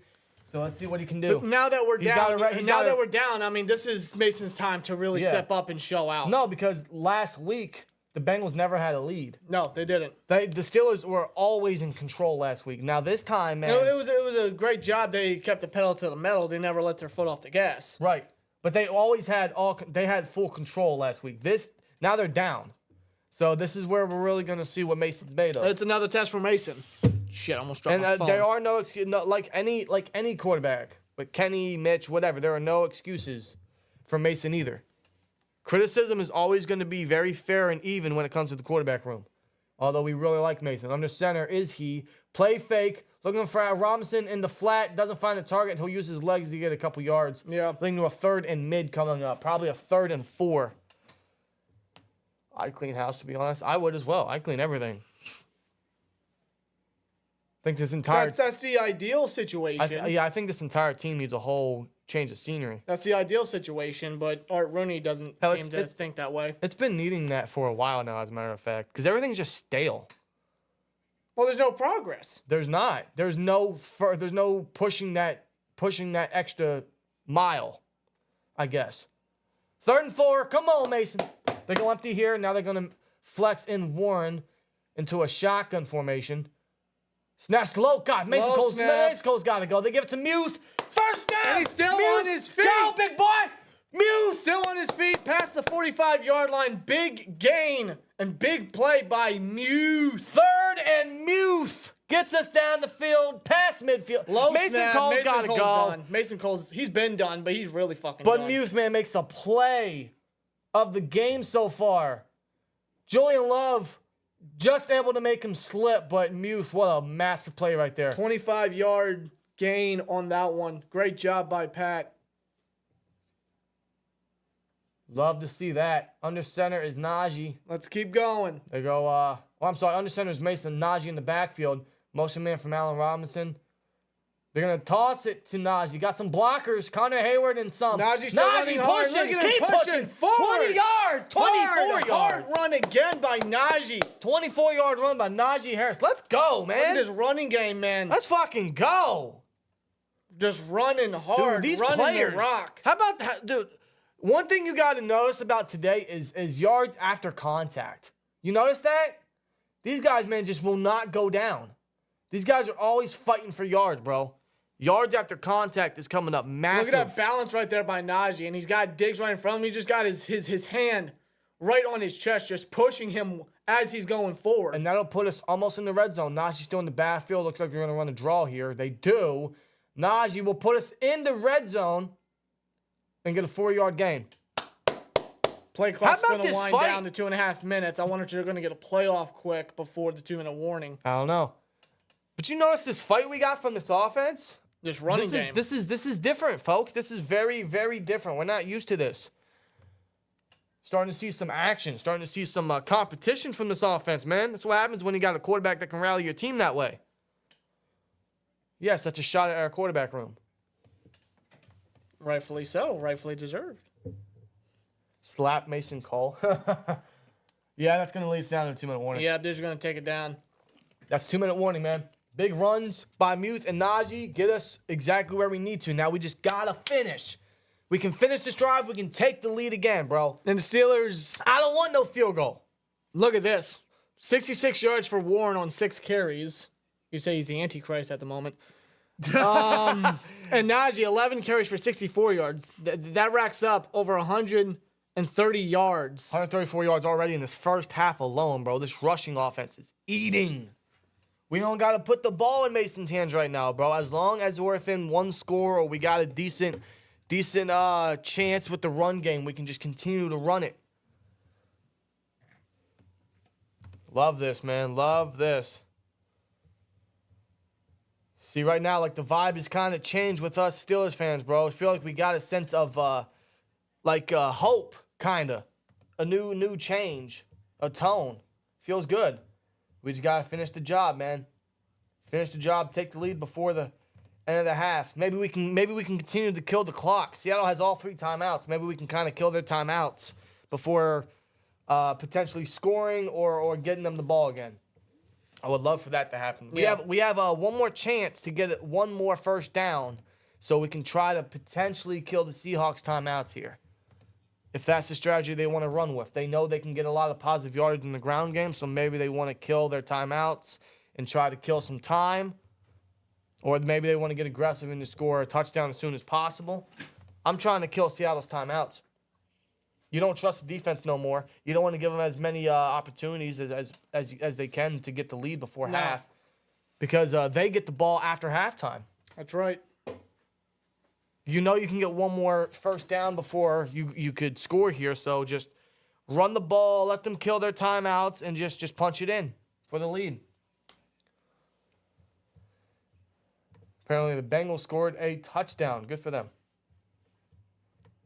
We swept them. I don't care. No, I agree, but you're kind of starting to sound like Claypool. They're gonna get beat up next week anyway, so it's all good. Yeah, but we swept them. At that right. time, Cleveland beat our ass, and Claypool couldn't give a shit. He's like, well, they're gonna get their ass beat. You're right. We swept Cincinnati. All right, 2nd and 5. 2nd and 5, 2 minutes left, folks. By the way, I look forward to seeing Chase Claypool in the United Football League. Yeah, it's going to happen. God. Not only him, maybe Devin Bush. Maybe Sanquez Golson tries to come back, huh? No. Yeah, you never know. You never know. Maybe Bryant. Under center. Najee in the backfield. Motion from Robinson. They give it to Najee. Oh, my God. Darnell Washington just away from the initial tackle. Washington missed his block. Yep. Najee melted immediately at the line of scrimmage. Yeah, Mitch will be there too. Maybe Duck comes back. I don't know. Who else do we want to think of? Mitch will definitely be there. No team could ever want to invest in that guy. No. Right? Seattle will take their first time out. It'll be 3rd and 4 coming up. 3rd and 4. We got to get a first down. Get a first down and continue to force them to kill their timeouts.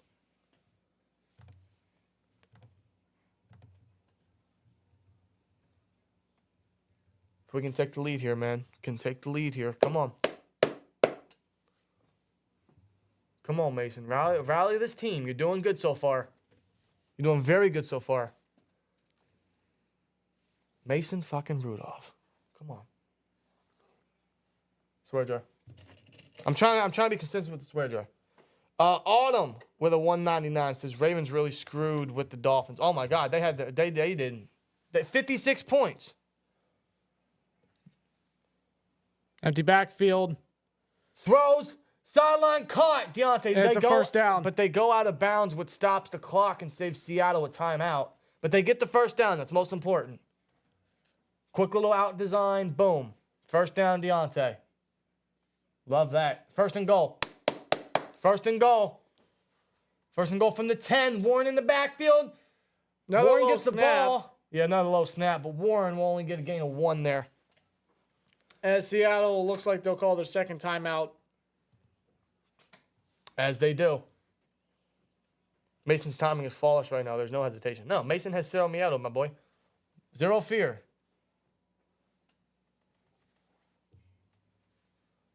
I'm going to start calling him and Pickens the Lucha Bros because all they do is Cyril Mieto. That's a wrestling reference, by the way. Some of you guys might get it. Mason playing good. He should continue to start. I agree. Let's just hope he continues. He should still be the starting quarterback the rest of the way, no matter how it goes. But I just want to see him rally this team. Yeah. He's doing good. Let's see what he's made of, man. This team's down right now. He's under center. Najee back in the backfield. They're going to give it to him. Najee He's going to be inside. loose He is and running. greasy. He's going to leap his way. Did the ball come out? Najee signaling touchdown. That's it. That's a Steelers touchdown. Najee leaped for the end zone. They signal a touchdown. The ref signaled touchdown. They're still fighting for the ball because They already signaled touchdown. Najee leaped and reached for the end zone. The refs give it to him. Now they'll take a really close look at this one. Where's his knee? Where's the ball? Leaps. Oh, it's close. Ooh, Where's the tip of that ball? Where's the point of that football? That's going to be a picture-perfect type of right, a freeze frame type of decision. There. He's just a hair short. I think Is he? he's just a hair. Yeah. Where's the tip of that ball? I think he's just a hair. Where's the tip of the ball? Well, you can't tell because his finger's on it. Oh, Broderick's talking to Leonard Williams. Broderick. They're having a lot of chit chat between these two teams, man. A lot of arguing. Both these teams really want it. Touchdown. Confirmed. Confirmed. Touchdown. Najee Harris. Pete Carroll's. He can't challenge on that one. He can't challenge, and they've already reviewed it. They already confirmed it. Wow. Unless they shit. saw it from a different angle. With the touchdown replay and the tip of the ball is just at the line, the white line. Well, they give it to just him. passes. That's a touchdown. And the extra point is good. Steelers back up. By 3, 17-14. 1:36 to go in the second quarter. You know Seattle's going to want to try to score here. That's the second time the Steelers have taken the lead in this game, man. I think that's the third lead change for this game. And Najee gets, his 6th rushing touchdown of the season. And like that, Warren and Najee both punch it in. Well-deserved for these guys because they are just running free today in this first half. Both these guys, over 60 yards rushing. Both now have individual touchdowns. Najee, 74 himself. Warren, 67. We're not forcing the ball a lot into Rudolph's hands, man. We're not. By the way, shout out to I think it was fucking who had that great play beforehand? I forget. Was it Muth? That had that big 25 play? yards. Yeah, it was Muth. Muth had that great play. Yeah. That helped us get a first down on that third down, which helped us get past midfield. So a lot of things goes to Muth to jumpstart that drive there on the third down, the third and Muth. and then Najee with a positive run after that. It was a hard run at that. Yeah, so these guys, man, they're just producing right now. How about Mason? How about this team being, rallying from a deficit? This is exactly what you love to see, man. What a way to answer back, man. After Seattle's touchdown, Yeah, that's exactly how you respond. Mason rallied his offense together, and they were able to execute.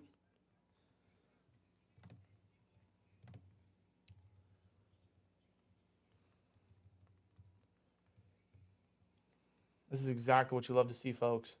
Najee and Muth with big plays on that drive. What a response. Mason's just rallying this offense. Look who's in Seattle for this one, Marshawn Lynch.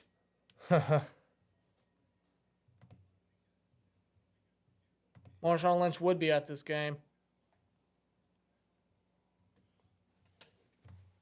Yeah, credit to a lot of folks on the offense, but I think some of it definitely goes to Mason because he's rallying this offense to productivity. It's like since Mason has come in, the offense is running better. It's not hard to see it. It's not hard to see when you compare it to the other two quarterbacks that we unfortunately had to watch this year. Not just on how they're controlling the offense and taking care of the football and getting down the field and getting the plays to execute. It's the fact that the players all around the offense, like they want to play for this. Yeah, they all have a sense of desire to play now. Like they want to work with Mason because Mason can help feed his guys. And by the way, the Steelers' offense total has 248 yards Already in the first half. Well, 150 of them comes from the fucking offense, rushing offense. So, but hey, big plays by Pickens and Deontay and Muth in the passing game as well. So now we just need the defense to come up with a defensive stop here. Shotgun. Seattle's one timeout, by the way. Shotgun. 1:36 left. Carbona in the backfield. They're going to play fake it to him. Geno shifty, escapes pressure, throws. It is caught. No, it's broken up incomplete. there by Shannon Sullivan. Big breakup to prevent the completion from Lockett. Yeah, Lockett had it in his hands, but Sullivan with a fucking Roman Reigns' spear to cause the incompletion. Boom. Boom. Great defense. All right, 2nd and 10. That wiped out 6 seconds. They go shotgun again. Carl Bonnet still in the backfield. Geno throws to him. And another wow, what a big hit by wrap-up Eric Rowe. play. Wrap-up play by Eric Rowe. Shutting that shit down right away. Play clock's going down. 1:18 to go. 3rd down coming up. Seattle's not finding much rush because they still have a whole 60 seconds and then some, plus 1 timeout. So they're not rushing. They also got to think that they're not trying to give the Steelers enough time as well if they can't convert here. Yeah, so 1 minute to go. Smith and Jimbo, the motion man. Shotgun. Geno takes a snap. Looking down the field. Watt almost got to him. Watt chasing. Watt brings him down He brings him down short of the 1st down marker. Play clock stops. I would assume Steelers called their final timeout on this one. Wow, what a hustle play by TJ. He beats Lucas with a bull rush. Geno sensed it, and he goes to run, but Watt never stopped chasing. No, always on Geno's tail. Yes, Steelers call their final timeout. That's 45 seconds left. Let's see if the Steelers can get the ball back and maybe get some extra points, man. We need to be aggressive here. We got some decent time. Depending on the punt, we might have good field position. You know, Mason has that big arm, that big playability. Let's go for it. Let's try to get some points, man. What hurt could it do? Calvin Austin back to return. Yep. Come on. Let's get the ball and let's just try. We might not get anywhere, but let's just try. You never know how it's going to go. Now, how much do the Steelers want to try to block this punt here? Oh, I absolutely. I'm running a full inside blitz. There's the punt. Nah, the punt's clean. Calvin Austin's got some room. Oh, he fakes it. That's a touchback. Oh, wow, it's a long Calvin Austin's punt. very good at that. It's a long punt, but it's a touchback. Not exactly what you would want for Seattle's sake. No, but it's 36 seconds. Wow. Rocky Blyer, Franco Harris, 1,000-yard scrimmage yards each. Walter Abercrombie and Frank Pollard. Ernest Jackson, Walter Abercrombie, Najee Harris, and Jalen Warren. Wow. It's been a long time. It's been a long time. Since 1986. Wow. That's a hell of a duo right there. Almost 40 years, bro. That is one hell of a duo. Almost 40 years since we've had 2 running backs that had 1,000 yards from scrimmage each. These guys are one of the best in the league. We have an elite rushing offense, bro. We just need a better line. Mason's going to throw short to Muth. Short? That's just going to keep the clock running. I don't like that. Why are you going to go short? Go up the fucking field. If you're going to try, go up the field. Play clock's going down. Might as well not even try anymore. I mean, we got 18 seconds. Snap here.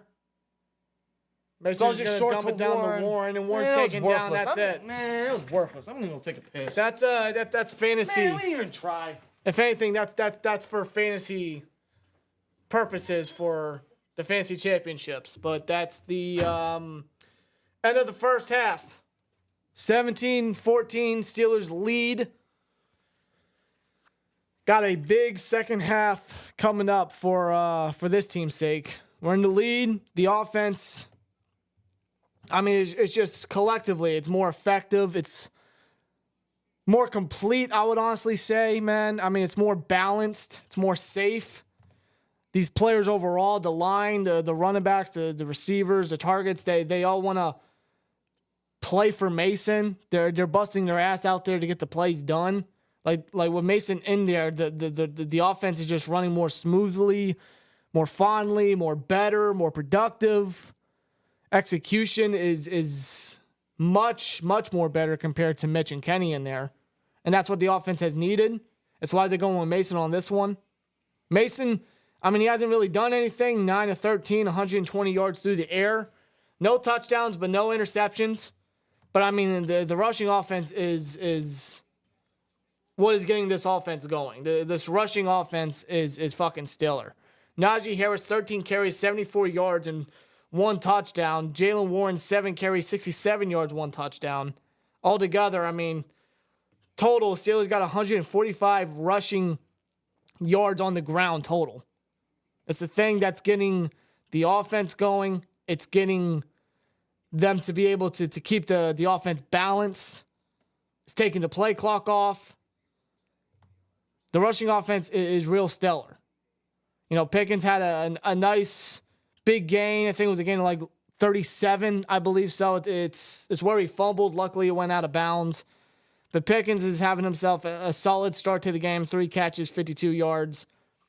Deontay Johnson, 3 catches, 34 yards. He did have that near mistake with the fumble, but luckily, when his foot was out of bounds, the ball so happened to touch his hand, resulting in the Steelers to keep possession. We lucked out on that one. I'm not even going to lie about that.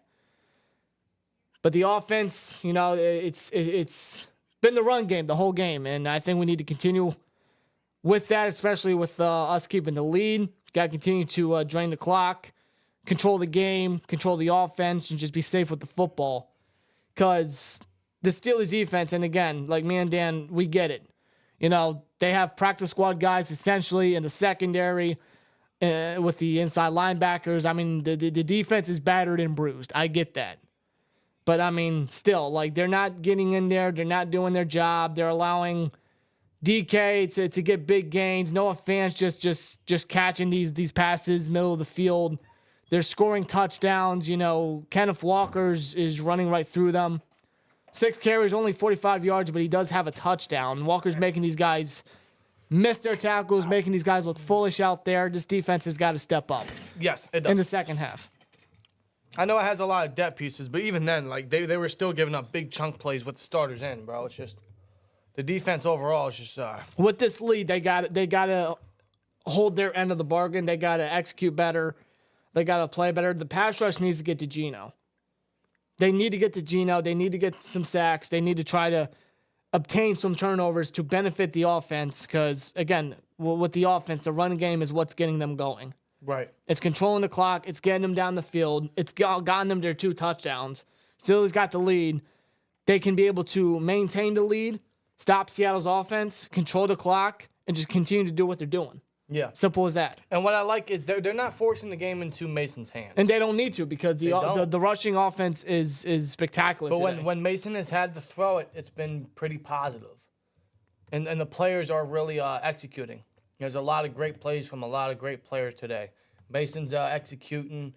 Najee and Warren absolutely are the moneymakers right now. Pickens is getting down the field. Johnson had that scare earlier, which is still very foolish, but he's been doing good getting first downs. Frymuth obviously had that big 25-yard catch and run. I mean, yards after contact is massive today from all these guys. Everyone's stepping up when they need to, man. The offense is rallying up. Man, they're getting down the field consistently. I wish we could have a couple extra points on the board, but I can't be harbored at 17 first-half points. That's typically our limit. I hope that's not all we get today, but with the way the offense is going, it seems like, you know, they're just rallying better with Mason, the quarterback. Yeah. There's just a little more consistency. There's a lot better performance from everybody. Like, it's good to see, and especially when they were down 14-10, you got to see what the offense could do and how they responded. And how Mason was able to rally his teammates. Mm-hmm. Rally the offense, get down the field, and score. It's foreign to us. It's a foreign language to us. Because we haven't seen that all year, guys. We really haven't. Maybe a couple games, but not like this. I wouldn't say this consistent. Yeah. I wouldn't say this consistent. Yeah, that's good. That's fair. But a decent first half from the Steelers team overall. Very good from the offense. The defense definitely needs to do better.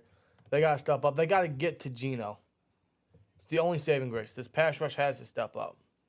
I'd start running some inside blitzes with Water Highsmith and putting Golden or Herbig in their spot just to get some interior pressure going because we can't get there.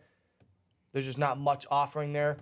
We can't blitz any of our linebackers outside of maybe Jack because we don't already trust our secondary. So, I mean, there's not much defensively that they are going to want to do, but I would entertain the idea of trying to get some of our highest paid edge rushers to blitz inside to try to help the lack of pressure there. Yeah. All right, let's see. Let me get a new poll in the chat. What should be the new poll? Let me think. Because we haven't had a turnover yet.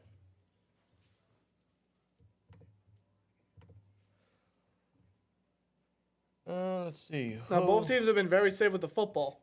Steelers lucked out of two fumbles. Thankfully. Oh, I know. For our case, thankfully, they lucked out of 2 fumbles. DJ and Pickens. Just can't afford it. Cannot afford it in the second half. Yeah, there's a new poll in the chat. Who gets the first turnover? Which team gets the first turnover or forces the first turnover? Is it Seattle or Steelers? Can go either way at this point, man. The second half is going to be incredibly investing. It's going to get wild. It's going to get very wild. But hey, man, you already know we got to just continue to do what we've been doing, dude. Just running the ball, being methodical, killing the clock, keeping the defense off the field because you know you can't trust it. The Steelers' offense is going with the right game plan. This is the exact, game plan that they need to do heading into this game. And as long as the defense does their job and they can step up, why step away from that? Yes. Do not step away from that, especially if the defense gives you exactly what you need. Seattle can't stop them. They can't stop the rushing attack. 145 rushing yards in the first half. We average that per game at least. Yeah, dude, that's incredible. They can't stop it. We got to keep running with it. We just got to hope the defense can just minimize as much as they can with what they have to offer, which isn't a lot. Hoping TJ can make a play or Highsmith, some of these guys that should be making plays for us. But offensively, we haven't allowed a lot for the Seahawks outside of the points. That's it. We just allowed the points. Kenneth Walker and of course, Smith and Jamo with touchdowns. Seems like we can't stop Fant or Metcalf around the middle of the field. Kind of had a little scare with JPJ, but he's back in the game. Hopefully he can still follow DK and have a better performance. But now with this game coming into the second half, and it's getting very important, expect these guys to get a little more chippy. Expect these guys to get a little more talkative on the field. We've already seen a lot of it. We're seeing a lot of it. A couple breakups had to happen. A lot of these guys talking to each other. A lot of trash going on. It's only going to get crazier, man. It's only going to get wilder. That's how important of a game this is for both teams. Both these teams want it, man. They really do. What's the plan tonight for New Year's Eve? Just going to the brother's house, having fun, having a couple drinks. Nothing crazy, just having fun with family. Going into New Year, having a good time. You already know that. Hopefully we're feeling good with the Steelers in general, but if not, you know, we got a way to kind of just keep that off our minds, I guess.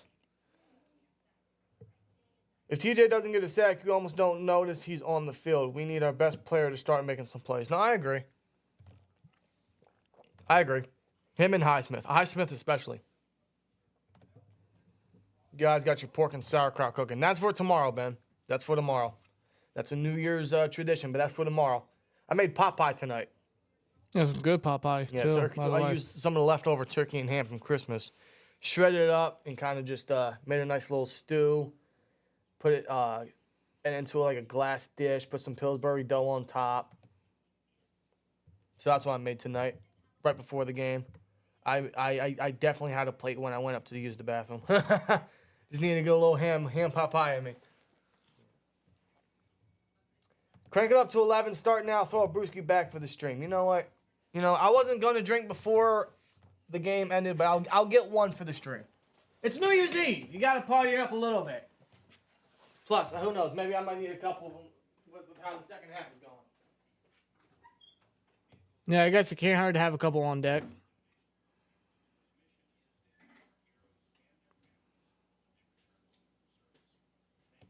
Anything going on Twitter at the moment? Because I'm not seeing anything. What's going on around the league? Anything crazy? How's the Bengals and Chiefs game? Not that I care. Because I really don't. What you guys go to? What you guys go to tonight? Yingling and Coors Banquet's always a great go-to for me, personally. No, eggnog season's over. Eggnog season's over. I do still got that salted caramel PA Dutch up there, so I might have some of that. But Bengals are leading 17-10. Another Chiefs wide receiver dropped the first down. And Denver's up 10-3. Was it Jarrett Stidham is the quarterback? Yeah, that whole situation. Yeah, with Russell Wilson. Yeah. He'll either be a Giant or a Patriot. That's my prediction. Yeah. It's dirty though. That's just very dirty. Yeah. He was having a decent year this year, but that's just very dirty from the Broncos. They traded everything for him. They paid him all this money. Only for them to be like, you know what, can you give some of that money back? You pay the guy. You gave it to him. It took 2 years, bro. 2 years. And yeah, he's not exactly living up to it, but it could be worse. He's playing much better compared to last year. Right. You guys are in the playoff hunt. He's at least giving you that. Right. It's a step in the right direction with Sean Payton coming back being the head coach. I would think. I'm gonna close some of these tabs. Make my fucking computer slow. Close that out. Nothing crazy happening on Twitter, is it? No. I didn't think so. Or X. Whatever you call it. I'm always gonna call it Twitter. It's like Heinz Field and whatever they want to call it now. Was that Bush? That was Bush. Okay, so I seen a replay just now on Twitter. Devin Bush on Najee's touchdown. Yeah, he whiffs.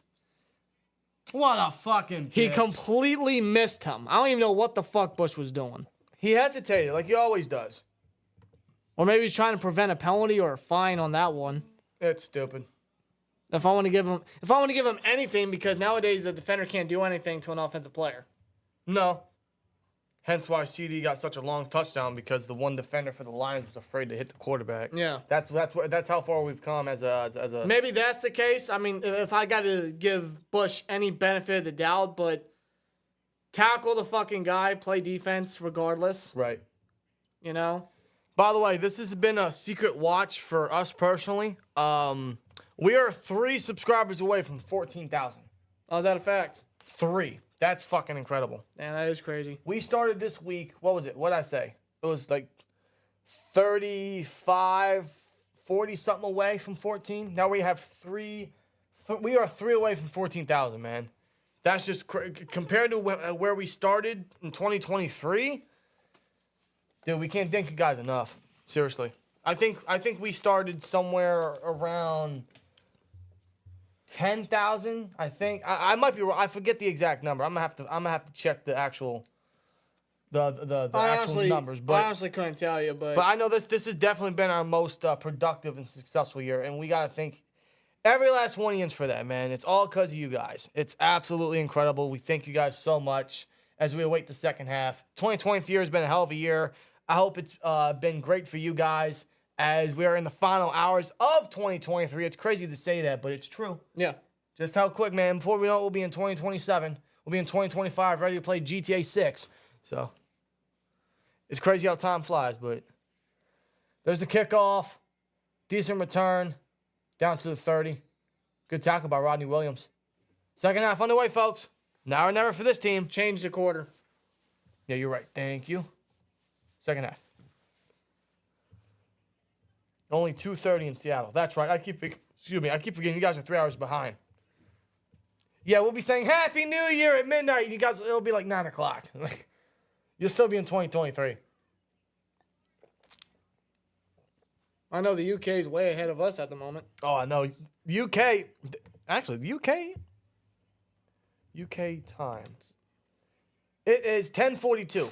They got an hour and a quarter left. an hour and a quarter left of 2023 in the UK. So Gino will go to throw to Jake Bobo. Bobo?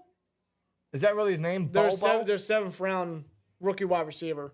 Jake Bobo with a catch. Been a fine defensive piece for them this year. Offensive. Well, I meant depth piece.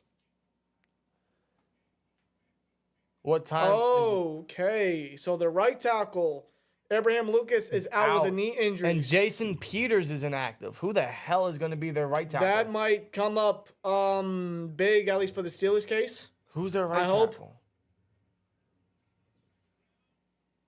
And Wide it's open. completed. First down. Number 84, wide open. That's Colby Parkinson for a solid chunk there, but it is a first down. Eric Rowe able to push him out of bounds. Who would be their backup?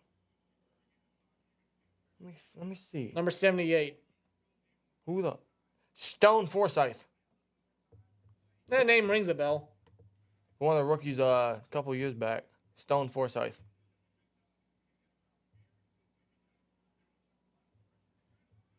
First and 10.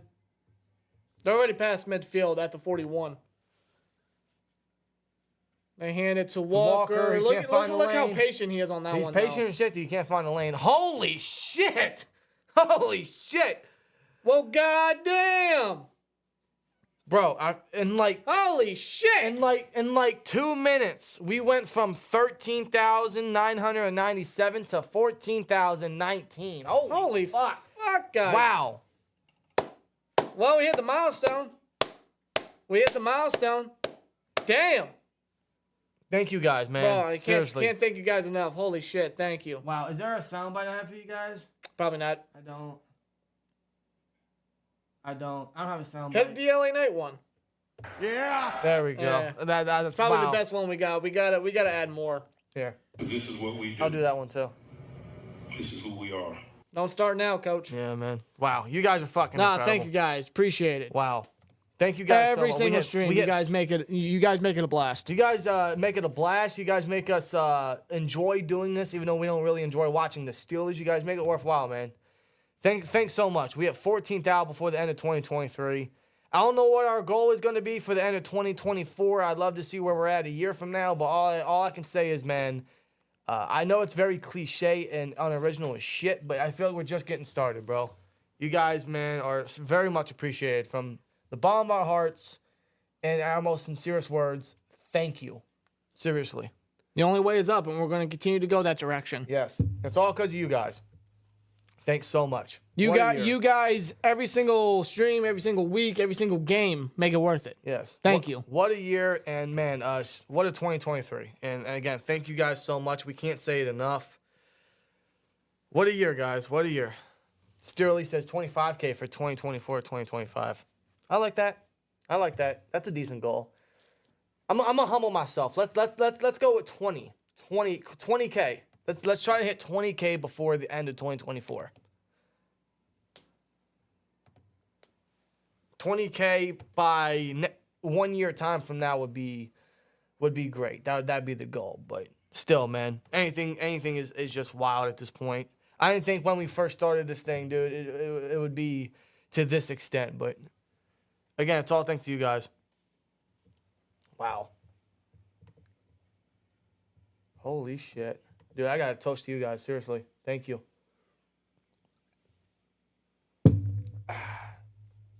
Never tasted better. Troy O'Dan said, been subbed for a good part of the year and on your IG. Yeah, we don't post a lot on our IG. Most of what we post on the Instagram is the shorts. The shorts or the reels, whatever they call them over there. TikToks, whatever, which we don't have. May not get one. I don't know. I never liked the fucking platform, so. But, yeah, we don't post a lot on there, but. IG is IG. You know what I mean? Jack Coke darn tight.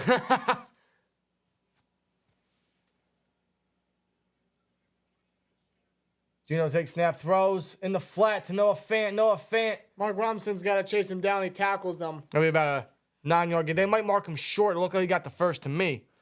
I think they will mark it as a first down on that one. Yeah, that's a first down. That's the Seahawks first down. Move the chains.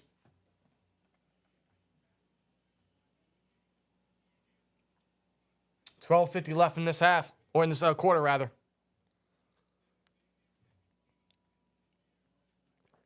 Shane Waldron is our offensive coordinator. Yeah. He's been a decent one this year. Under center, they're going to give it to Walker. Walker, my God, finds a hole. Finds a hole. He makes everybody around him miss. And Peterson looks silly. Miles Jack from the line of scrimmage has to bring him down at the 6-yard line. There's a flag, though. It's a hold. It'll be brought back. Thank Christ. They highlight DK. Was that holding by DK? I want to say, man, it looked like he shot out of a cannon. Untouched for a while. It's holding on DK Metcalf. So take that large chunk back. Against JPJ. They didn't call holding earlier this time. Oh, yeah, that's blatant. He's tugging his jersey, That's dude. blatant. Wow. Something that was so unnecessary cost the Seahawks a big play. It's what happens, man. It's what happens. He's trying to get in the head of JPJ too much instead of just making a fucking actual play. Now, they're still in field goal range. They are, but it's a 1st and 13 now. Gino checks it down to Walker. Make the tackle. They can't. He'll push forward a little bit past the 30. Yeah, 3 or 4 yard gain there. The defense is so overrated as a Steelers fan. I agree, Sandwave. Yeah, it's very overrated. Overpaid, too. It is overpaid. I know the majority of it is like Watt and Highsmith and Minka and Hayward, but still. I feel like they can still invest a lot more into that defense. I feel like they're going to have to. They don't have to pay a quarterback so much money in a quarterback market, so put as much into defense as you want. Gino will go to throw. Caught by DK. DK. Man, 2 Steelers around him can't even take him down. No. Just push back. That's it. It was Elijah Riley and Chandon Sullivan able to try to slow him down. 3rd and 4 coming up. Maybe we can make a stop and limit a field goal, which would potentially tie the game. And keep in mind, if we lose and the Chargers manage to win and beat Denver, we will be eliminated. Oh, shit. I didn't know that. Yes, that's what they just highlighted. Well, shit. I guess I got to keep track on that then. So we can stay alive if we win, of course. Well, the Broncos are up 13-3 right now. And it's halftime. It's going to be halftime. Snap. You can't trust Sean Payton. Gino throws too high. Overthrown too high for Lockett. It was an easy first down, and Gino just went too high. Caught a break on that one. Yeah, Lockett was wide open. And their starting center, Brown, Evan Brown, Ooh. shaken up earlier on the drive. He was seen heading to the blue tent. Who would be the backup? I don't know. I'm not going to say his name. He's number 51. Oh, that's the rookie from Michigan. I'm not going to say his name. Yeah. I cannot pronounce that. I'll call him Double O. Yeah, I was just about to say that. Double O. Jason Myers. So, Gino's terrible throw to Lockett forces a field goal, 43-yard attempt. Myers makes it. Yep. Tie game. Tie game, folks. 10:47 left in this 3rd quarter. The Steelers will get their first chance at the football for the 2nd half coming up. Oh, man. All right, guys, let's see what this offense can do coming out of a strong first half. Hopefully they can build on it and be a little more consistent and continue to run out the clock, help out the defense a little bit. Damn it. Wow. Bluetooth on. Bluetooth isn't on. Bluetooth's not on. Bluetooth's not on, no. Well, I already reset it. let me see something.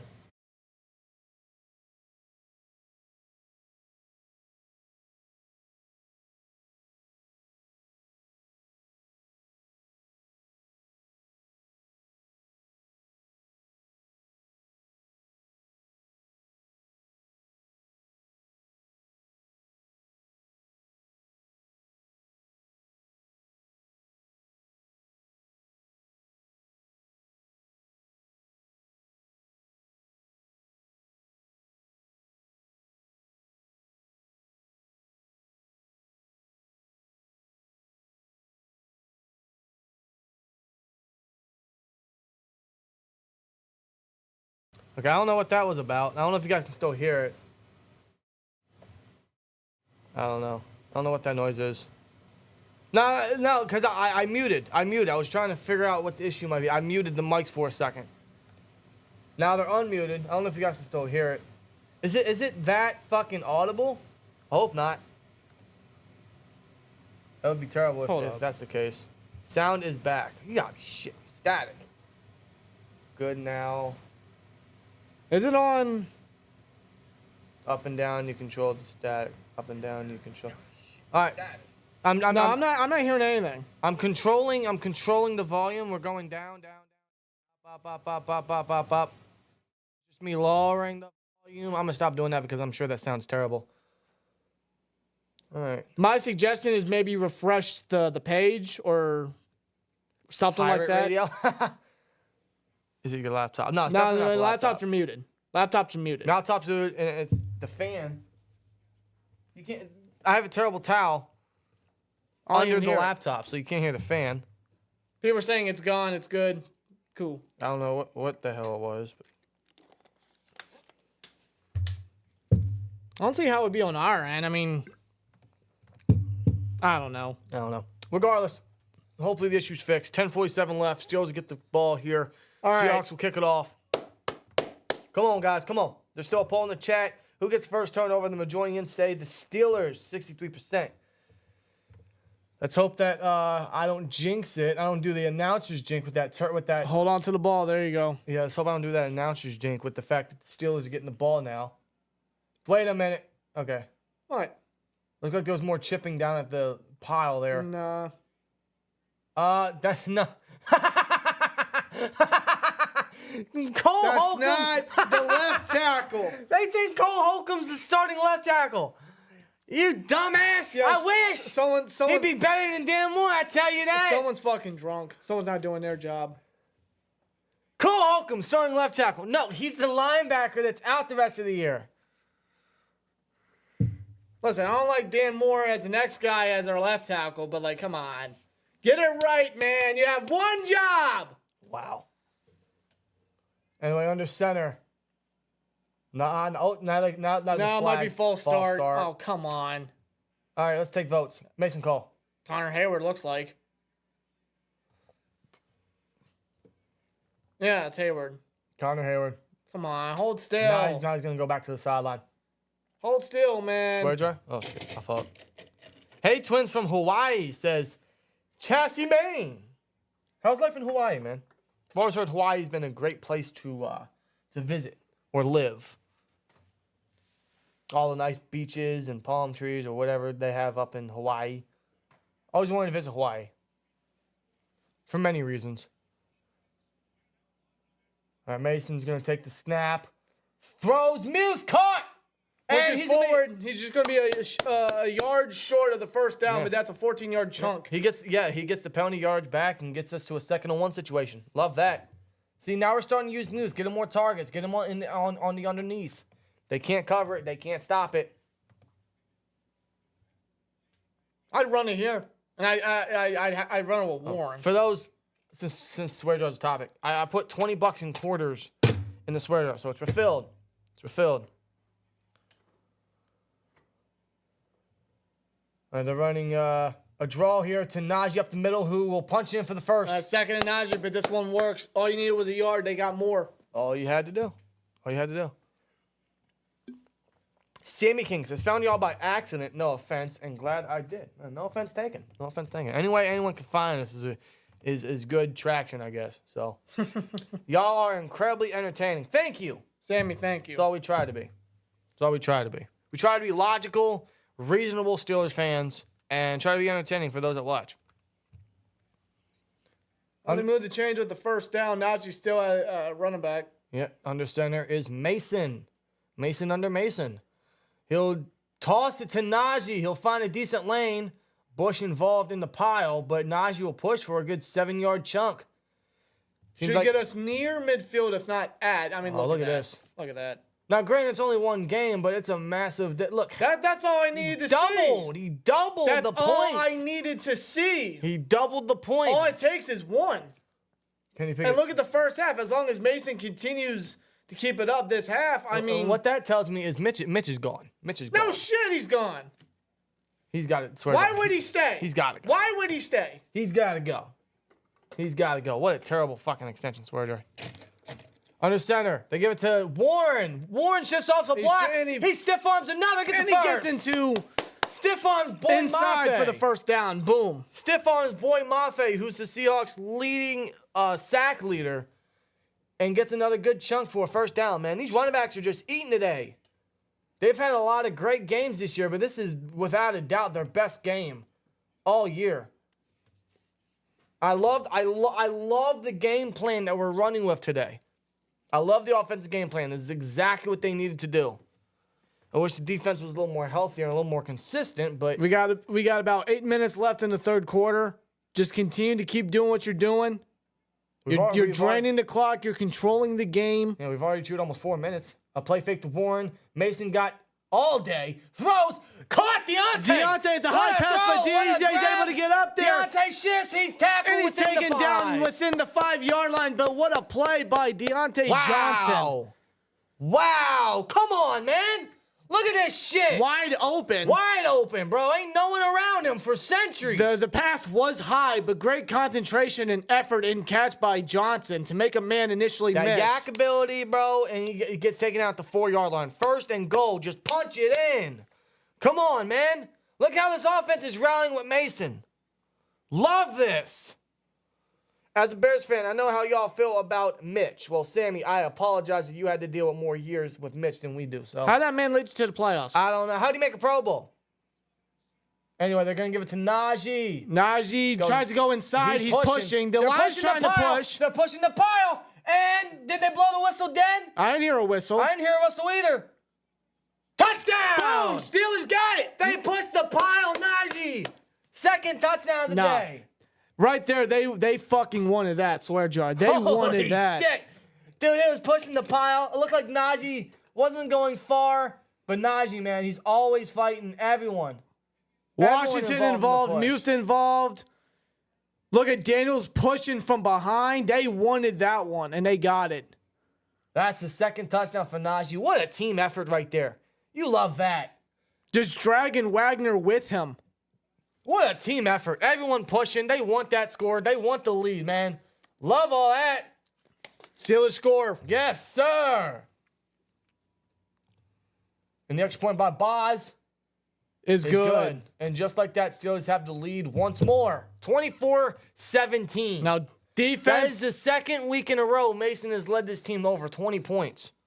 Defense, come on, man.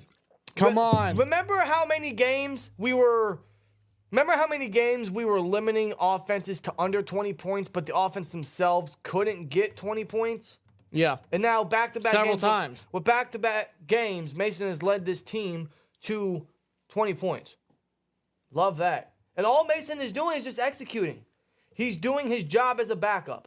That's all we ask from him. Nothing fancy, nothing pretty, nothing flashy. Just do your job, do what you have to do. Do the basics. He's leading. Execute the basic fundamentals. He's leading the charge at quarterback. Yes. He's getting the offense huddled together. He's getting them ready. That's all you asked for, right? Wow. They needed a guy. Wow. They needed a guy. Wow. They needed a guy that could lead. Guys, I'm about to blow your fucking mind with this shit. I'm about to blow your fucking mind with this shit. So our last game. Actually, let me rephrase that. Last week versus the Bengals was the first game the Steelers had over 20 points since November 12th. Yeah. Versus the Packers. That was the last time before last week that the Steelers offense scored 20 or more points. In the 2 weeks that Mason has started, he has led this team to 2 straight 20-point games. And that hasn't happened since the Titans and Packers game. Mason should start all year. Don't start Kenny. Wow. 24 points. This is enjoyable to watch. I'm not going to lie to you guys. Our offense looked like an offense, bro.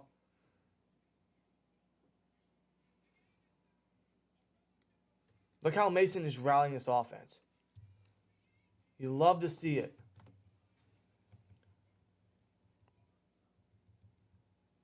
That's what's really the most telling with him at quarterback. And y'all Mike Tomlin haters shaking my... What? What? You think this saves Mike Tomlin? This doesn't save Mike Tomlin. You think this changes our stance on Mike Tomlin? It doesn't. You know what? You know what's going to change our stance? You think this changes anything with Mike Tomlin? Do you know what's going to change our stance on Mike Tomlin? When he leads this team to a deep playoff run. That's what. That's what's going to change our fucking minds. This doesn't change anything. Yes, he's rallying this team in the most important part of the season. But until he leads this team to a deep playoff run, nothing's going to change with our tone on Tomlin. Change is still necessary. Well, Seattle's going to return to kickoff. He's breaking tackles. DJ Dallas with the return. It's a solid one.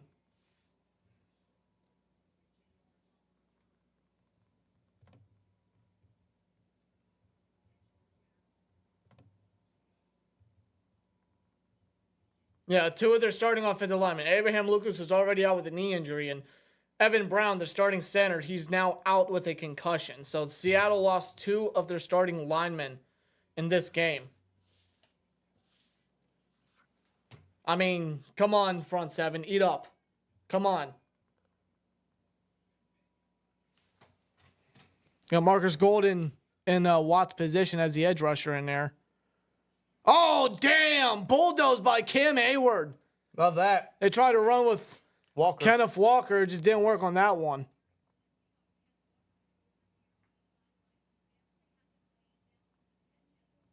Oh, Walker's looks... Oh, he was... He looked hurt on the sideline. Well, he was on the injury report all week. Keep that in mind. He's having himself a solid game. I mean, he's trying to fight through the pain. That's definitely something to keep an eye out for. They're already down 2 of their starting offensive linemen today. Losing Walker would really hurt them.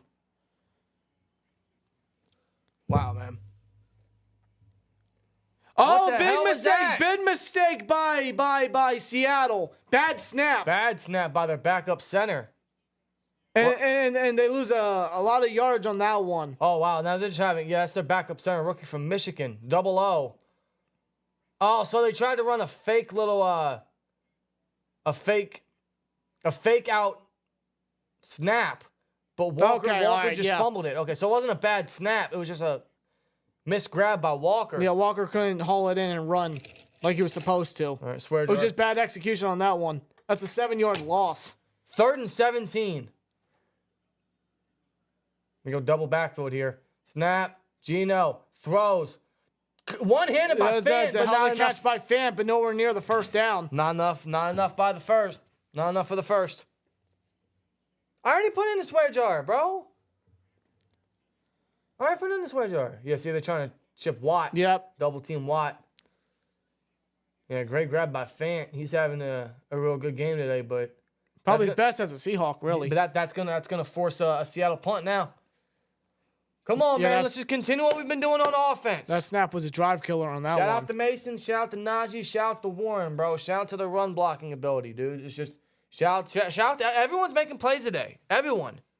Outside of Deontay Scare, man. I mean, everyone's been making plays today. Just got to keep it up. Austin gets ready to return the ball. Oh, he's a little shifty. He's not going to go far. Nah, he just gets down to the turf past the 20. Come on, man. Come on. Let's see if we can get another 30 points. Steelers get the ball back on offense. They have the lead 24-17. The game plan that you got, now's the time to continue that, man. They can't stop the run. Each drive that you've had, you've been productive. You're running the ball effectively. You're controlling the game. You're controlling the clock. Let's do it again. Yeah. Keep it up. Keep it up. I'm using the bathroom for this one. I'll be right back. Let me see. Is that real? Hold on, let me see something.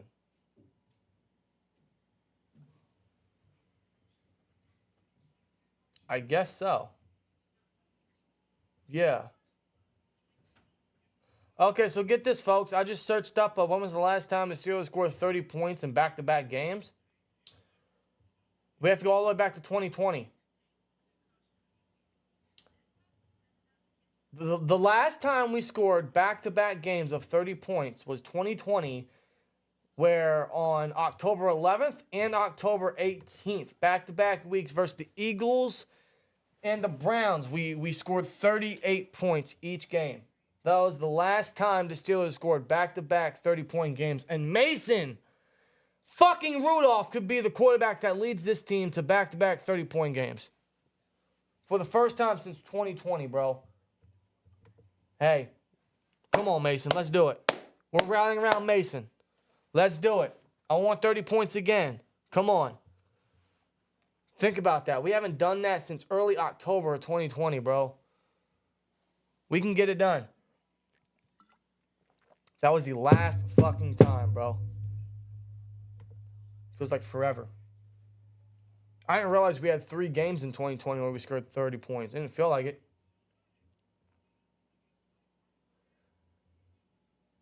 Wow, man. Broncos still up 13-3 as the second half is underway. So keep that in mind, man. If we were to somehow lose this game and the Chargers win, we're eliminated. which means next week's game is absolutely meaningless. So keep that in mind because, hey, anything's possible. Anything's possible. In an hour or two's time from now, that could very well be the case. Yeah, Walker's running back to the locker room. So, Rob, I did a quick research as it was commercial break. The last time we scored 30 points in back-to-back games was October 11th and October 18th of 2020 versus the Eagles and the Browns. Damn. That was the last time this team scored back-to-back 30-point games. Mason could be the first guy to do it. Warren gets the ball. Still pushing, but gets taken down a gain of about 3 on the ground. Yeah. All right, no mistakes offense. Let's play it clean. Let's play it safe. Just do what you've been doing. Kill the clock, get down the field, bully him with the ground game. Y'all going to follow UFL this year. We're going to follow it. I don't know if we're going to cover it. I don't know. These spring leagues, these I mean, look at the whatever you right call there. them. There's just they don't have a lot of great success. Although, I mean, the fact that they're collabing is a good thing, I suppose. Mason just chunks it down to Warren Warren. He gets the first. Falls into the first down marker. Yeah, quick little check down to Warren. Warren, bro, what a fucking player. What a story. What a story is right. My 9 goodness. straight completions for Rudolph. 9 straight completions. Dude, Rudolph is just doing exactly what he needs to do. He's doing his job. He's doing it very, very good. Keep it up. That's all you ask for. Keep it up. 1st and 10 now. On the center is Mason. They're going to give it to Warren. He bounces to the right. Doesn't find much of a lane. No. He'll get about another 2-3 yard chunk. Now I'm curious real quick. Gulp. Can I not? No, Dan, you probably can't. Fuck, I can't. Are you kidding me? So I was just looking at my parlay. As of now, if my parlay stands the way it is, that is 3 parlays where my last leg does not hit. They give it to Warren. And Connor Devin Henry's Witherspoon. block. Witherspoon tackle Oh for my loss. God, he just fucking throws him. Like, dude, I've never seen Warren taken down that easily. I've never seen him. Witherspoon, man, he had his struggles in the run game, but that was his best play today. I've never seen Warren ragdoll. They go with that corner blitz on that one. Exactly. Falls him from behind. He literally picks his ass up and slams him. Yeah, I've never seen like he's a bag of ice. I've never seen him ragdog. Wow. That's a big loss. 3rd and 14. That's probably the drive killer. Might be a momentum changer. Shit like that means a lot, That dude. definitely hyped up the 12s, that's for sure, in Seattle. 3rd and 14. Snap out of empty formation. Mason's going to throw. Caught, but short of the line again is Pickens with the catch. Was that Or they say even a incomplete. catch? It hit his hands, but they're questioning if it actually hit the ground. Regardless, it's not a It's first not down. first down. Pickett, no. Does he haul it between the legs? Yeah, it's a catch. I don't think that touches the ground. No, it Not doesn't. a catch, but it's still Pickens not, catches it, but it's short. it's not a first down. That'll help someone in the fantasy matchup, I'm sure, but 4th and 3, they're going to have to punt. Harvin, you better bomb this shit. 1:10 left. Fair catch. Inside the 15. I'll take it. 1:10 left. I'll take it. Alrighty. All right, I'm gonna use a quick bathroom break. That beer, You bro. better make it quick because this is only going to be like 30 seconds here. Now defense is going to have to come up big again.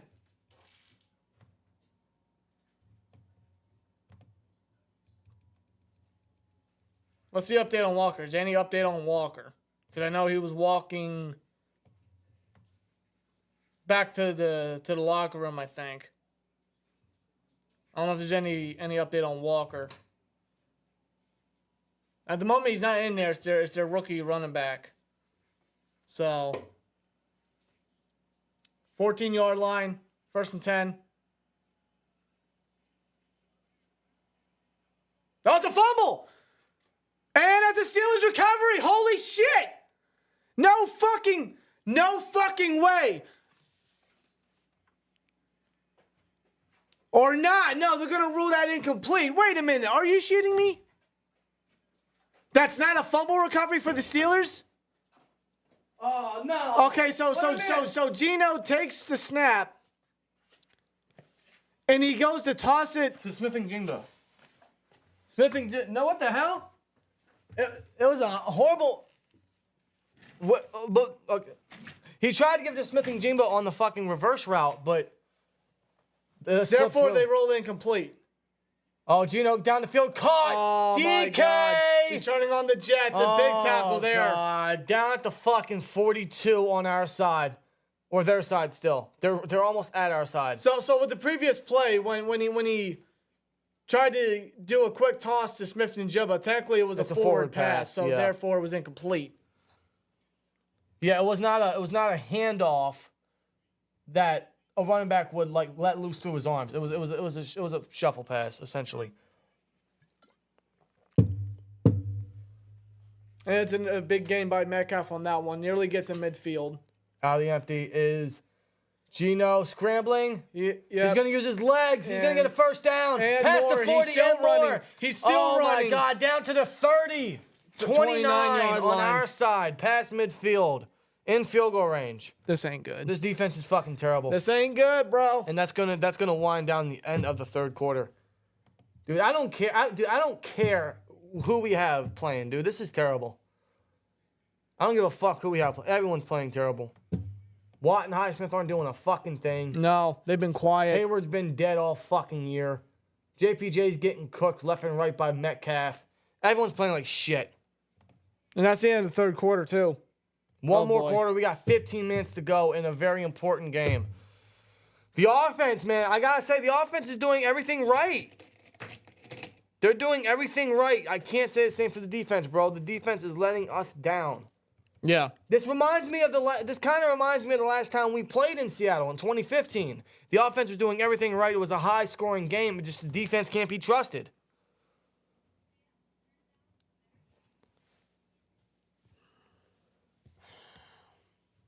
That's not good. We need a turnover. No team has turned over the ball yet. Yeah, you're right. Yeah, there's still a pull for No you guys. team has turned the ball over yet. There's that number again, 434. Who's trying to tell me something? What does that mean? I keep seeing that number. Or 430 votes, 440 votes now. 66% say that the Steelers will get the first turnover. They're going to have to now.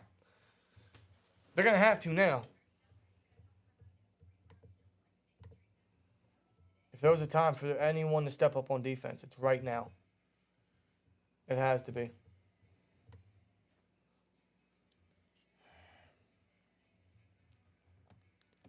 Dude, wow. The Steelers have 352 Total yards on offense. Yeah. Through 3 quarters. Yep. I remember there were games we couldn't even get that in 4. Yeah. Or overtime. Mark, I don't know where our pass rush is. It's struggling. And keep in mind, Seattle's down 2 of their offensive linemen. They lost their center and right tackle. So it's like, where's the fucking pass rush? I'm sorry. They should be eating. I get Geno's elusive. He's quick. He's shifty. I get it. But come the fuck on. Yeah, dude, You're supposed to have a ferocious pass rush, and you're not showing up. The secondary ain't. The secondary ain't going to show up. So the pass rush got to. You got to get to Geno. You got to force Geno to make a mistake. Have to come up clutch.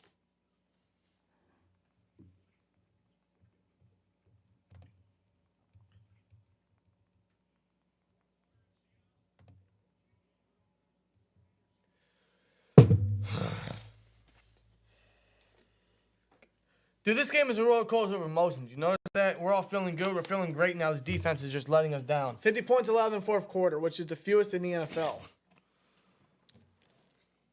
Yeah, we can't allow a single point in this one, that's for sure. Dude, did the pass rush fall? Did the pass rush not get any sleep on the flight to Seattle? Because it seems like they're all asleep Well, the on the pass field rush, right now. Adam's trying to get to Geno. He throws it down the parking, and he can't haul it in off his hands. Second down. Mahomes threw a pick. Well, good for him. I don't want to see the Bengals win. Did he throw a pick? I'm just reading what It the wouldn't chat said. surprise me. Whether it was on him or a receiver didn't catch it, it bounced off his hands, which is probable. It was just Right through the hands. Parkinson couldn't get it. Yeah, knock on wood, sure. Shotgun is Geno. They're going to give it to... Oh, Carbonnet and Watt Watt almost was able to stopped spin it. him backward, and Still that's a it's- loss there. Still a tackle for loss. Watt was able to slow down Carbonnet. Yep. Charbonnet, whatever his name is. The backup running back. Watt allowed him to go nowhere there. Almost brought him down at first contact.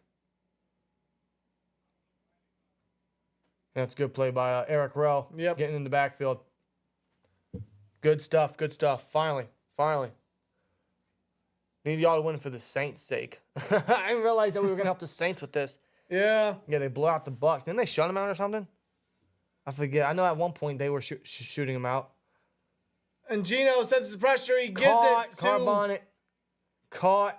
tackle by Sullivan. It's a third down stop, which is big on that one. Very big. Good tackle by Sullivan. I ain't gonna lie. Sullivan's been having a decent last couple games. I still want to bring him back, but he hasn't been as terrible as he used to be. That's a good stop. But they're still in field goal range. So they can still get some points, make this a 4-point game, but still to stop them is massive. After the way this defense is playing, I'll take that. That's a positive. They'll 42. set up a Seattle field goal attempt of 42 yards. Jason Myers gets it up, and he it's gets good. it. Damn it. I was hoping he was going to Gets miss it good. 24-20. 13:30 left in this game. We're still in the lead, but 4-point game, guys. Yep, you're right. the lead is Charbonnet. short.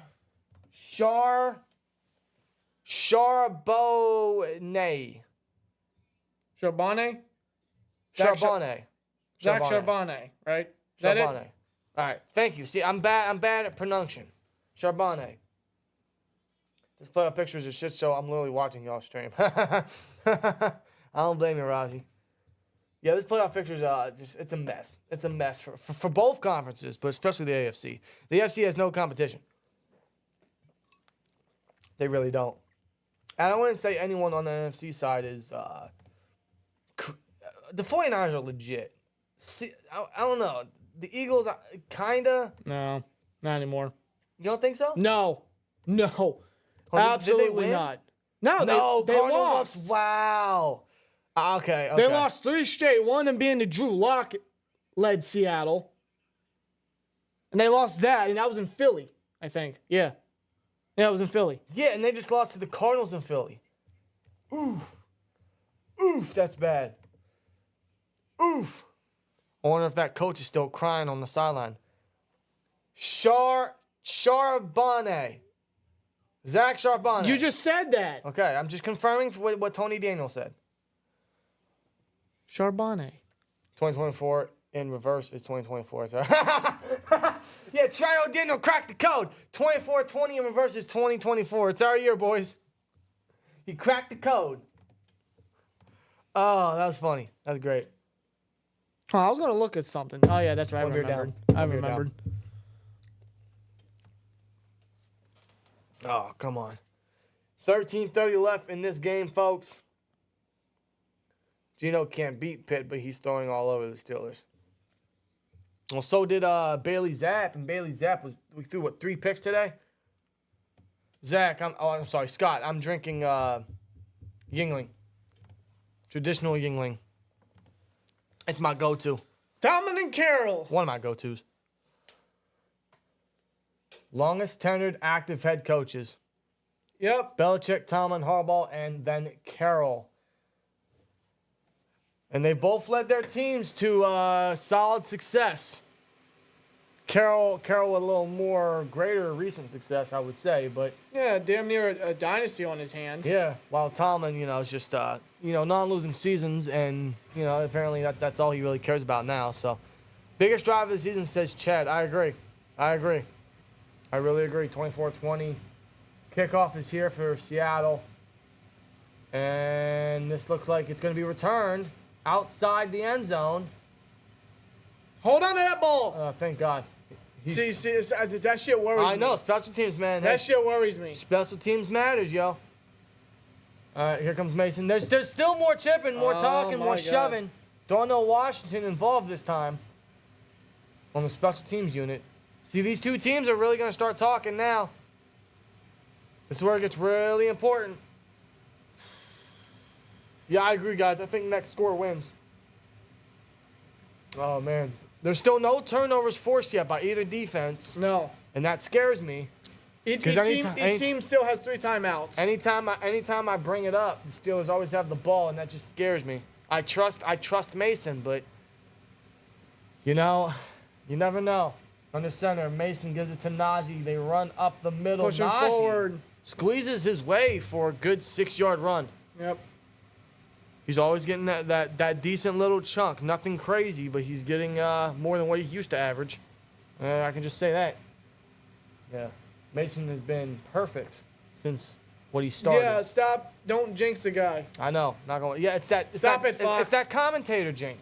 Or that announcer's jinx. 13 minutes to go in the game. 2nd and 5, under center. Connor Hayward, the motion man. They're going to give it to Najee again. 2nd and Najee. He runs Najee's going to go outside. He stiff arms Woolen. First down. On his ass for that first down. It's like he didn't even try.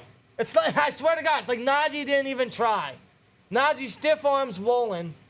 We've seen this countless times. He did it twice, dude. He pushed him initially, then he pushed him down. Oh, man. Would you like it the Steelers traded for Geno or Drew Lock? No. No, because we have Mason. Mason's the backup. Yeah, see, Danny Smith got to be careful with them sidelines now. 175 rushing yards to Seattle's 85, bro. We're almost over 100 in what they got. They give it to Najee again up the middle. He'll get another 3-yard chunk right there. Yeah, and that right there, that has Najee obtaining over 100 rushing yards on the ground. Wow. That run right there gives him over 100. He doesn't get a lot of those. Keep in mind, he's less than 100 yards at the moment, statistically, for the regular season. For having another 1,000 yards. For 3 straight seasons. Wow. That's very impressive, gotta say. I know it's not the exact production that you would want from a first-round running back with Najee, but with the offensive line that he's had to deal with, and, of course, the rotation with Warren, it's impressive. Oh, they play flick to Warren, and it's batted down. He tried to get it to Muth. They tried a flat route with Muth, I don't know if I do a flat route on a 2nd and 7 on that one. Danny Boy says 31 yards to 400, which would be our second 400-yard game. Yeah. We almost had 400 last week, too. Mafe. Mafe with a good play. Damn it. Yeah, Mafe's having himself a standout year. Maybe Mason could have pump faked, tried to get it to Muth. Was it 3rd down now? Yeah, 3rd and 7. This is Shit. crucial. This is crucial. All right. Warren in the backfield.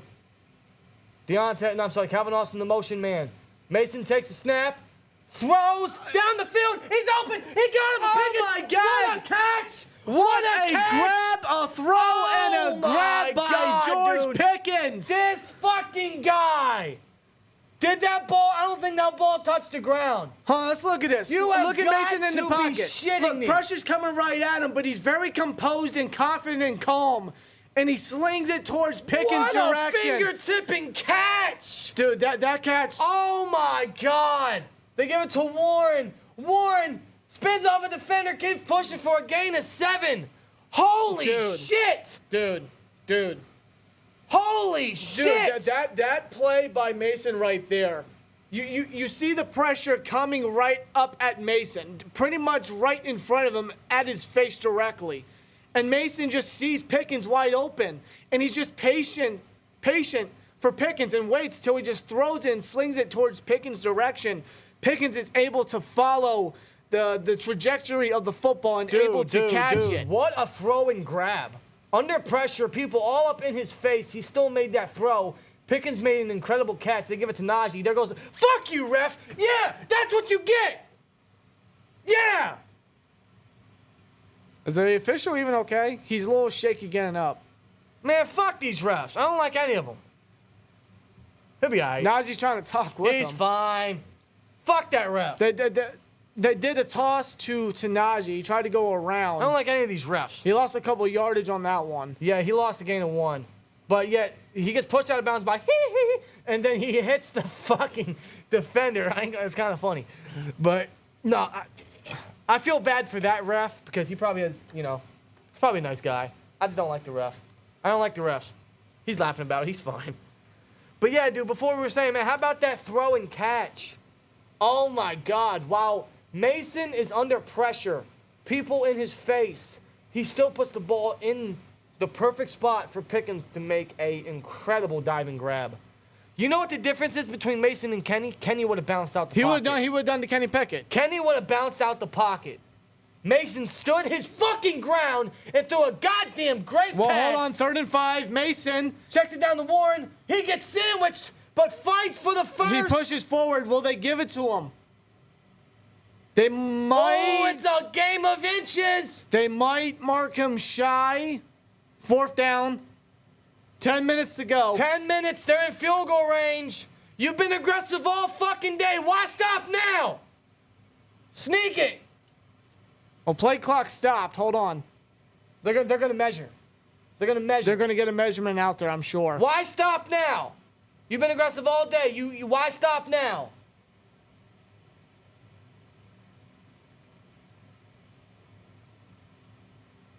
Why stop now? Come on. Are they gonna measure? What the fuck? Okay. Yeah, they are. Chill, bro.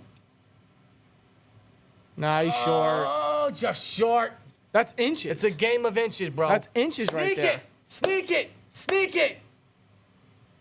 Just sneak it. You've done it 3 times already. They're going for it. I love it. I love it. Sneak it. I know they're going to anticipate it, but if they can't stop it, go for it. Sneak it. Sneak it. Sneak it. You don't have to make it too complicated. No, dude. Look at them terrible towels wave, though. Wow, man. Pittsburgh West is what we like to call it. Come on, folks. Under center is Mason.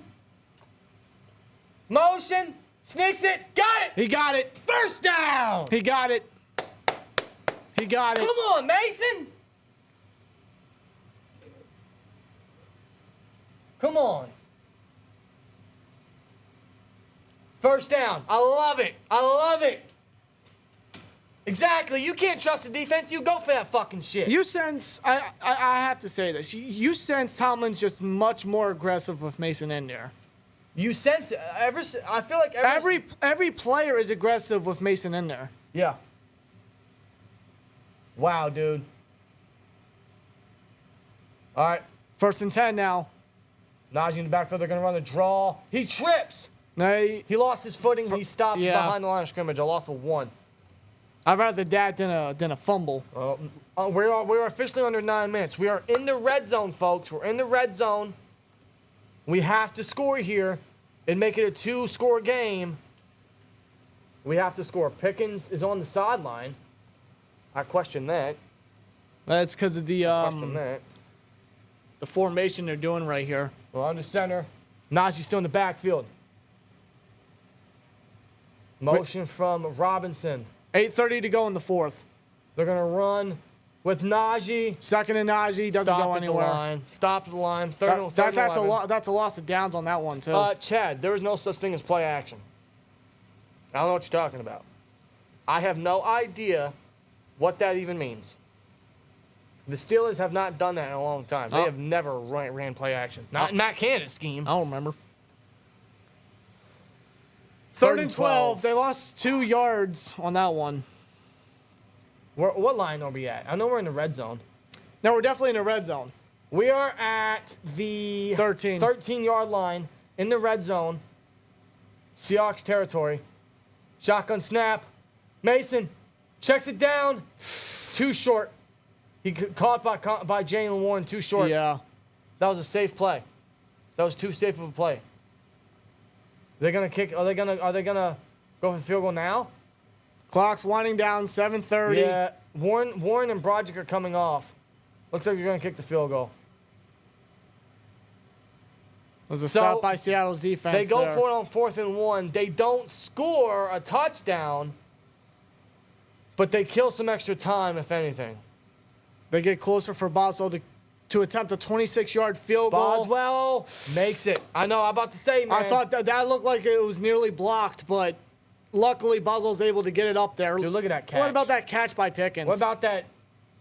Pickens made I forget who said in the chat. Someone said it reminded him of the national championship catch back when he was in Georgia. Yeah. Like, the catch was remarkable. As a matter of fact, seeing that type of catch reminds me of the type of catches Bryant used to make. Yes. Those deep passes that Bryant used to, them finger gripping type of catches he used to make, that is what it reminded me of. But that was also a great throw. The difference between Kenny Pickett and Mason Rudolph is Kenny would have bounced out the pocket. And not just the throw, man, just the composure and the confidence Mason had with the pressure right up in his face. Right in front of him. He was just confident. He was comfortable. And he just waited for Pickens to get open. Yes. He had his trust in his wide receiver to get open at that moment. You can't convince me otherwise. Kenny wouldn't have panicked. No, Kenny would not have done that.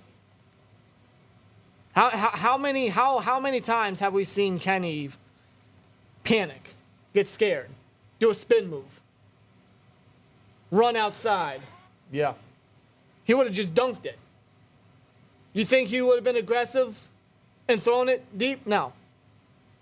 No, not at all.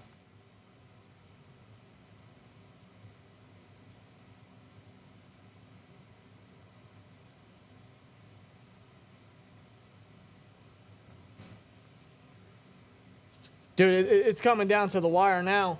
We're only up by 7. It's coming down to the wire. I'm gonna post this on Twitter, and then someone will say I'm a fucking Kenny hater. When I literally still have my Kenny Pickett towel, but I'm not. But I'm a Kenny hater. I'm not a fucking Kenny hater. I'm just a criticizer of a team that I would love, that I invest so much fucking time into. I just dropped the remote. Come on, man, chill. Sorry. Keep in mind, guys, Steelers now have 417 total yards on offense. What year is Mason? 4th? This is like his 6th year. 7th. 7th. What? 18, 19, 20, 21, 22. Holy shit. Yeah. 6th year. Well, he'll be coming into his 7th, I believe. I am not a Kenny hater. I am not a Kenny hater. I am not a Kenny hater. I'm just. See, that's the thing. Like you'll It's say, facts. you know, the difference between Kenny and Mason, right? But then someone will interpret what you just said, like, oh, you're a Kenny hater. No, that's a different discussion, bro. That's an entirely different discussion. Like, you're wrong, bro. That's not what we're saying. No. It's just obvious. Kenny would have bailed. Mason didn't. It's like Mason was telling Seattle, come at me. Yeah. Come at me. I'm not scared. He literally stood in the face. The man's fearless. It's like he stood in the face of adversity and said, fuck you, I'm going to throw this goddamn football. Shaq, I agree. I just want the best for the team. Exactly. And Mason gives us the best for the team. That's why Tomlin started him. I'm not without any extra concrete news or evidence. I don't know if they benched Kenny or not, but if they did, it was the right decision. Yes. I think Here's how I see it. Kenny's healthy next week. There's no doubt about it. Kenny is going to be healthy next week. There are reports that he was healthy this week. Gino says the pressure, he gets sacked. Nick Herbig with the strip sack. Nick Herbig with the strip sack. Steelers got the ball. First sack of the game for the Steelers. It is Nick Herbig, the Wisconsin rookie, getting the sack, the strip, and the Steelers recover for the first turnover of the game. Herbig with the strip sack and recovery. Look at this by the 4th-round rookie, Nick Herbig. Opposite of what? Against Charles Cross. Oh, wow, what a dip move and got Gino didn't even see it coming. Let's go, Herbig, come on. Gino did not even see it coming. Look at the fucking 4th-round rookie standout coming up big for the first turnover of the game and the recovery. I can end this poll. Dude, we get another touchdown. Dude, if we score Come here, on, man. you already know what to do. On the first play. Fucking Herbig. Stud. What a fucking gem, dude. Stud. We're in the red zone. Mason gives it to Najee. Najee's Up going the to try to middle. push forward Doesn't and get runs far. into a wall. Doesn't get far. Dude, if we score here, dude, I don't want a fucking field goal off this turnover. We need a touchdown. We scored 2 touchdowns off 2 turnovers last week, dude. We got to score another touchdown here and seal this puppy. Tell me Mason or Kenny don't win the Pats game. Who the fuck started Mitch? Mike Tomlin. That's who started Coach T. Coach T That's did. who started it.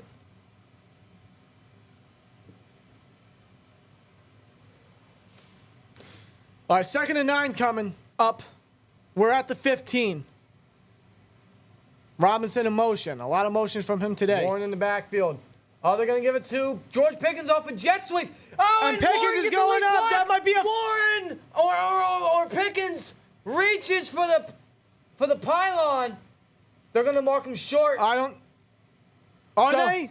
Hold on. Let's take a look. Look at this replay. The only thing I can think of right now is when Jalen Warren said, "Yeah, I No, take that might that be block." a first. That might be a first down. It's a first down, obviously. Not sure. The end zone. No, he stepped out. Yeah, he stepped He's been out. stepped out. So the only thing I could think of was when Warren said that he'd make that block for Pickens, and that's exactly what he did. So.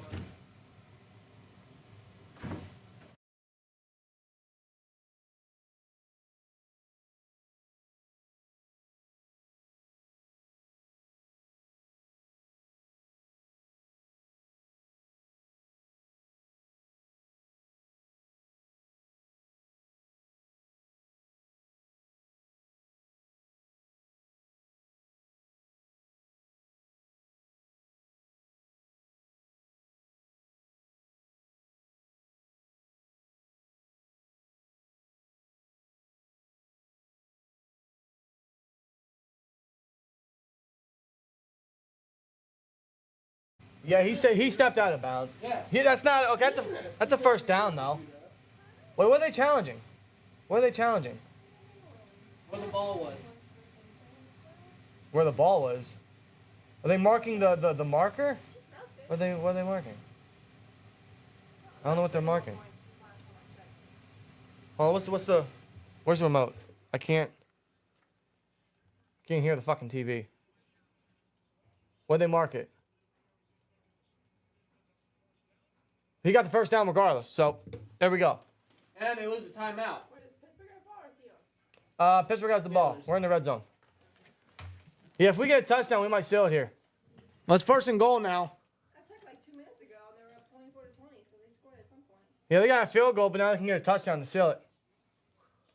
See, that's what happens when Kenny Pickett's not the quarterback and Mason Rudolph is.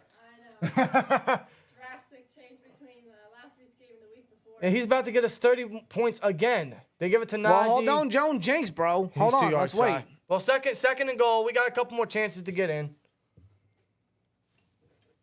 We're what? 2 yards shy now. 4:30 or 5:30 left in this game. 5:30 left.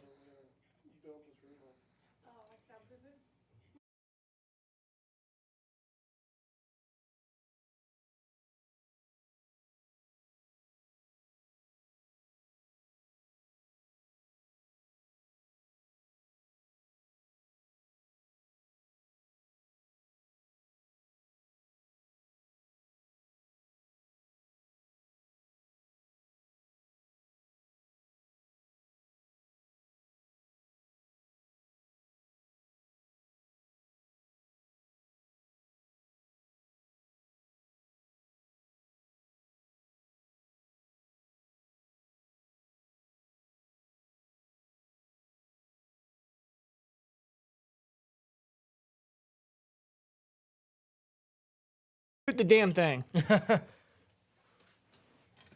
So why? Fuck it, I don't care. This shit going What's wild. with the delay here anyway? What's with the fucking delay here? That's what I'm trying to figure out.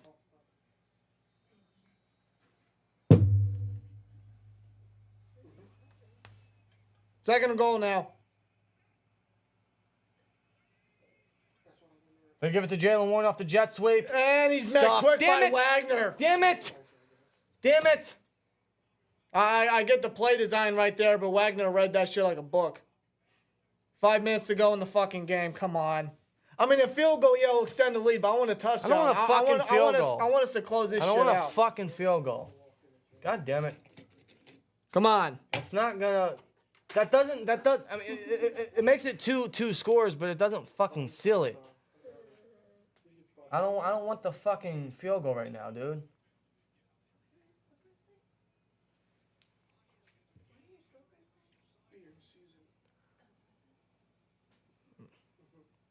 What are they talking about now? What's going on?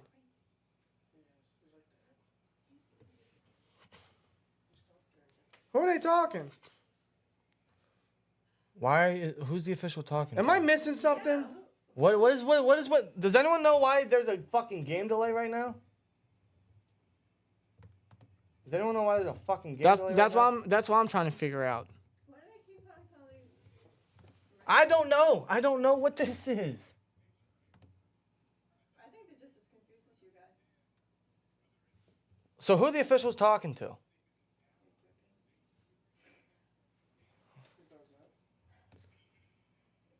But you had the mic on, you fucking refs. God, they don't even know what they're doing. We're just trying to win a football game here, and these refs are delaying the inevitable. Third and goal. I mean, they're good at going, hitting it on third and goal. But I don't know if they're gonna get it. Okay, 3rd and goal. 3-yard line. One in the backfield. Washington in motion. Oh, they're pressing up against the line. Play fake. Play action. Holy shit. And No, he just away. throws it away. Nobody was open. He looked for his intended target. He wasn't open. He threw it away. You couldn't, because he's not a rushing quarterback. No. Like Ben. Ben wasn't rushing. He stays in the fucking pocket. In the pocket as long as he can. So hold on, there was no tight end on a flat route? No. Boykin. No, you weren't going to go with Boykin there. Not with Pickens. Robinson, hell no. Was Muth involved in that play? No, Muth was not in there. Not involved on that play? Now we're going to have to settle for a field goal damn it, I don't after the want a field recovery. goal. Boswell kicks Well, it. It It's makes up. it a 2-score game regardless. Well, that's 30 points for the Steelers. 2 straight games where they get 30 points. Wow. Only being a 7-point game, at least they still 2 straight games, man, with 30 points. No, but if they miss it, then it's still a 1-score game. That's the problem. yeah, that's why they. And you can't trust the defense today. They fucking suck. That's why they kicked the field goal. They're hit or miss. Is Watt in? Yes, Yes. Watson. He's just non-existent at the moment.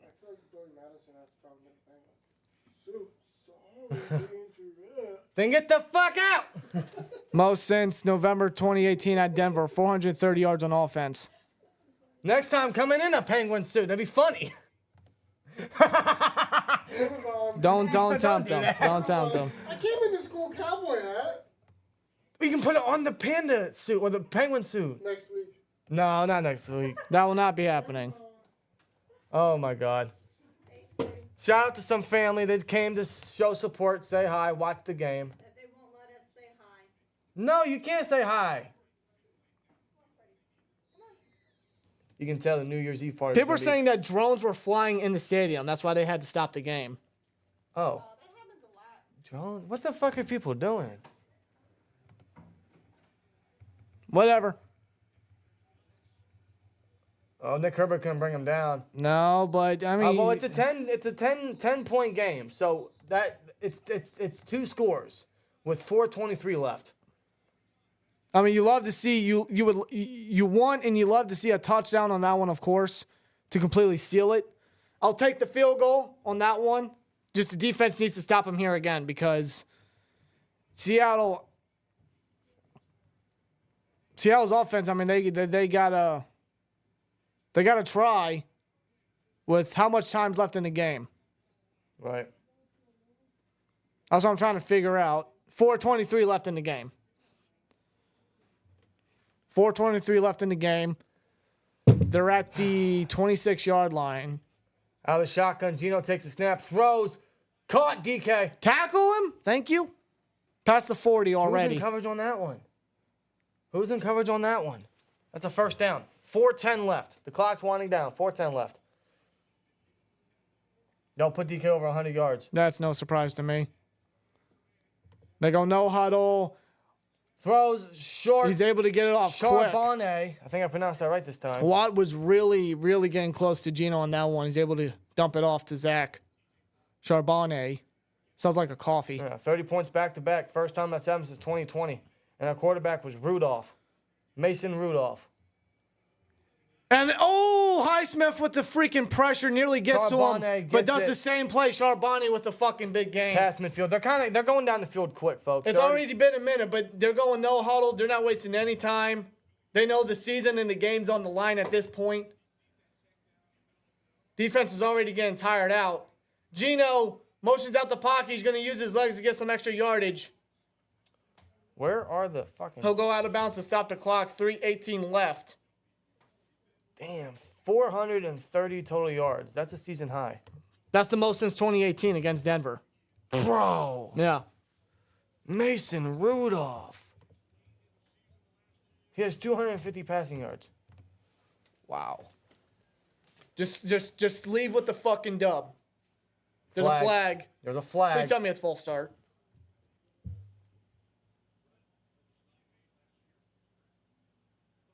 Yes, it is. That pushes them back.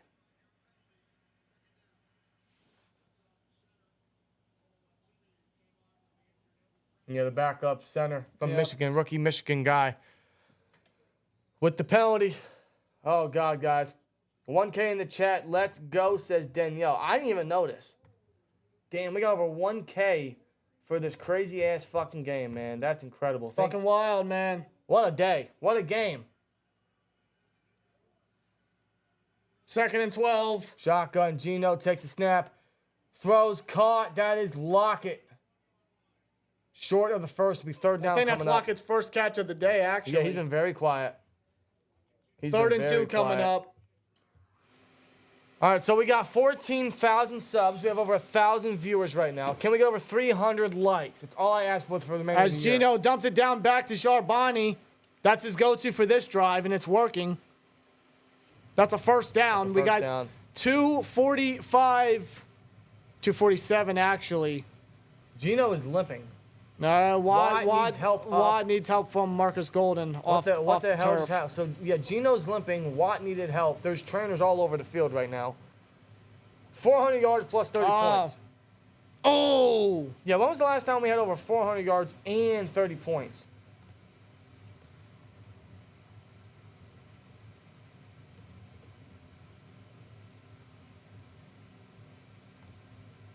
When was the last time that happened? Yeah, Watt's going to be taking off his helmet on the sideline. 2:43 going. The clock's still going. But we lose Watt on that play. Gino. End zone. I'm sorry. Not end zone. Not end zone. But caught by Parkinson will catch it. That's a 1st and goal. 2:30. Oh, dude. I'm watching that they're play going down clock. fast. The defense is just letting them fucking do whatever right now. And they're going no huddle. Gino's been perfect on this drive. Snap. Looks for Smithing Jingba. It's broken up. I'm sorry, look for DK rather. I'm sorry. Incomplete. Tried to go for DK. JPJ in coverage breaks it up. Incomplete. Stops the clock. What a play by DK. JPJ on DK. Well, JPJ, yeah, right. All these fucking abbreviations and shit.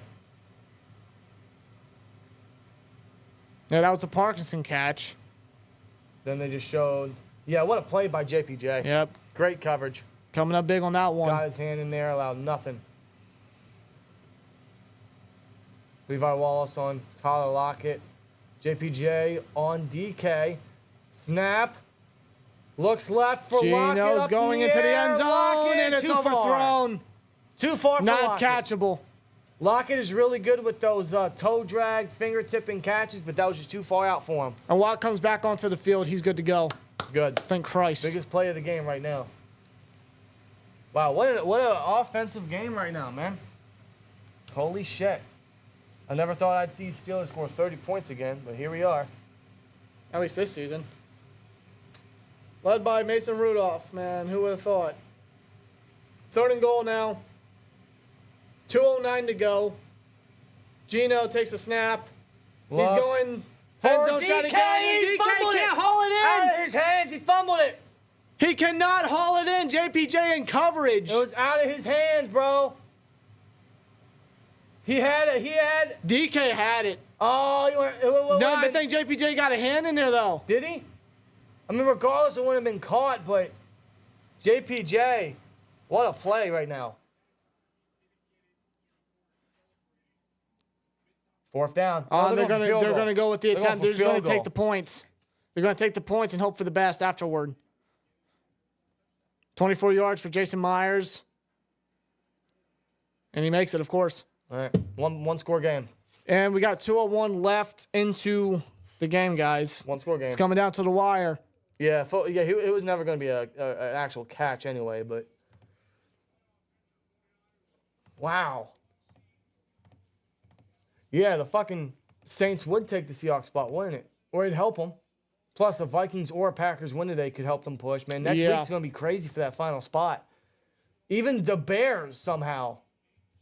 Yeah, the Bears are fighting. They're up there. They have a chance. They're going to need a lot to happen, but they even have a chance. Man, this NFC wild card spot next week's going to be a fun little watch.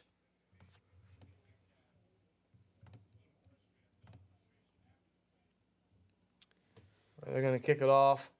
They have 2 timeouts plus the 2-minute warning. Yeah. So they're going to try to kick this out of bounds or force a touchback.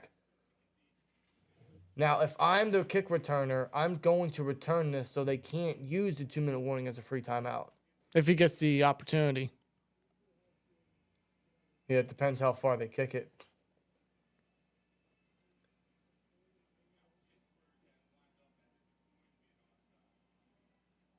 Now, it's possible they could try an onside. Because the Steelers are lined up like they're prepared for onside. Looks like it is. Looks like you're going to go onside. It is an onside. It's up in the air. Caught! DJ hauls it in. Deontay retains possession. So they do go for the onside kick. DJ gets up and is able to haul it in. So Steelers recover the onside kick, 2-minute warning. Steelers just got to get a first down, and that's game.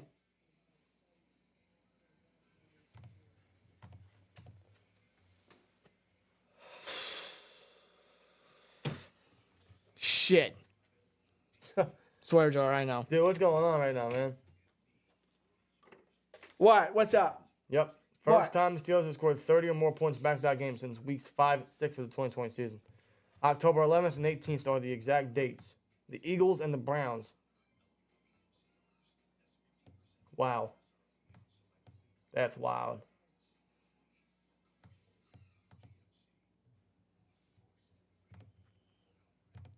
Man, it's wild. Steelers got to close it out. They have to close it out. 1 first down would seal it. And yes, Mason Rudolph is quarterback 1. There is no reason to go. Fucking reason. No reason to go with Kenny. I'm sorry, dude. If kids, I mean, we'll discuss it for the post game, but I'll bring it up one more time, man. If Kenny is going to be healthy next week.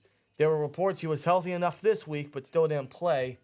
Whether those healthy reports are true or not, I don't know. But he's going to be healthy enough to play next week. There's no way he plays next week. You don't bench this guy. No fucking way. You don't bench him. You do not bench Mason Rudolph. He is the guy going forward. And I think this goes to show you that Kenny is not the guy. He's not. Kenny never did this. No, Kenny can never. He never did this once. He can never lead a charge like this. He can never rally his players, his offense like this. He can never get 30 points. He never did this And how many damn starts? Exactly. He never did this once. Mason's done it his first 2 games back. He's done a handful of times even beforehand. Yeah. When he was first coming in as the starter. Exactly, man. Go show you who's. Everyone's got to apologize to this guy. If you didn't last week, you better get on your fucking knees right now. I swear to God. Tired of the Mason disrespect. I never got it. I never got it. I never understood it. I thought it was completely unwarranted. Me neither, dude.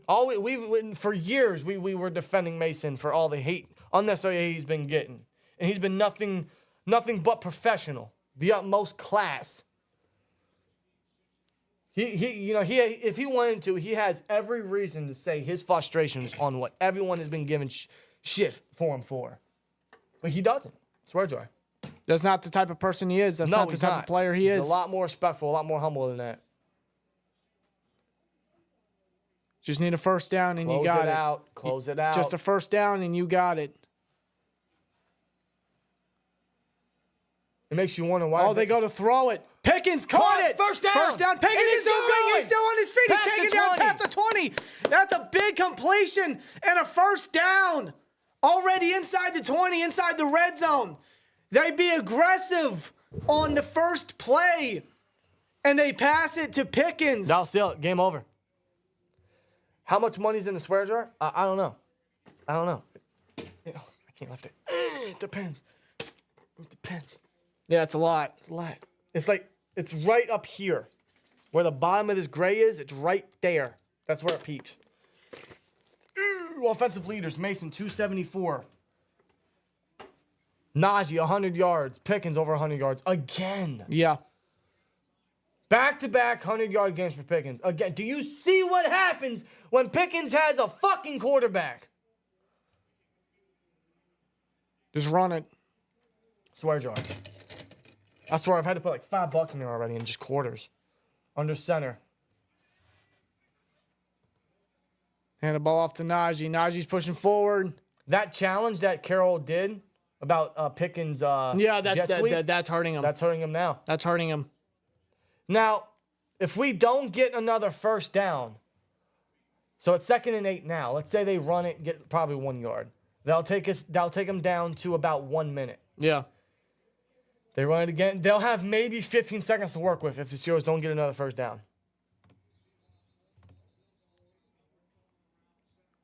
7-2 in one-score games this season. 1-5 in all other games. It's been that way for a long while, hasn't it? And see, that the first play of the drive, that pass to Pickens, I think that's very telling on the decision to go for a pass on the first play. It goes to show the trust that Mason, that Tomlin has in Mason. Yes, I was just about to say that. Thank you. 2nd and 8. Give it to Najee. Don't fumble the ball. Just One yard get down. gain. Just get down. Just get down. All right. Yep, that'll take him down to a minute. That'll take him down to 60 seconds. Kick the field goal. What yard line they on? They're inside the red zone. They are, I'd say at the 17, 18 yard line. So they are in field goal range. You're right. They could kick the field goal. Then you risk a block and a return. But, I mean, granted, knock on wood. How many times does that happen?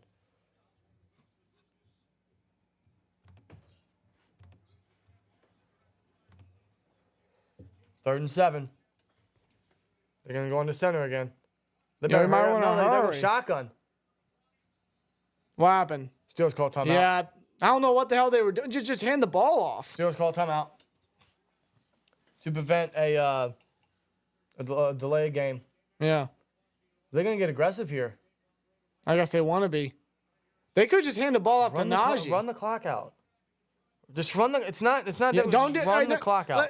Don't do anything stupid. You were already aggressive on the first play. That's all you needed. No need to be too aggressive. You're very safe with the football. Just close it out. You have the win right here. Yeah.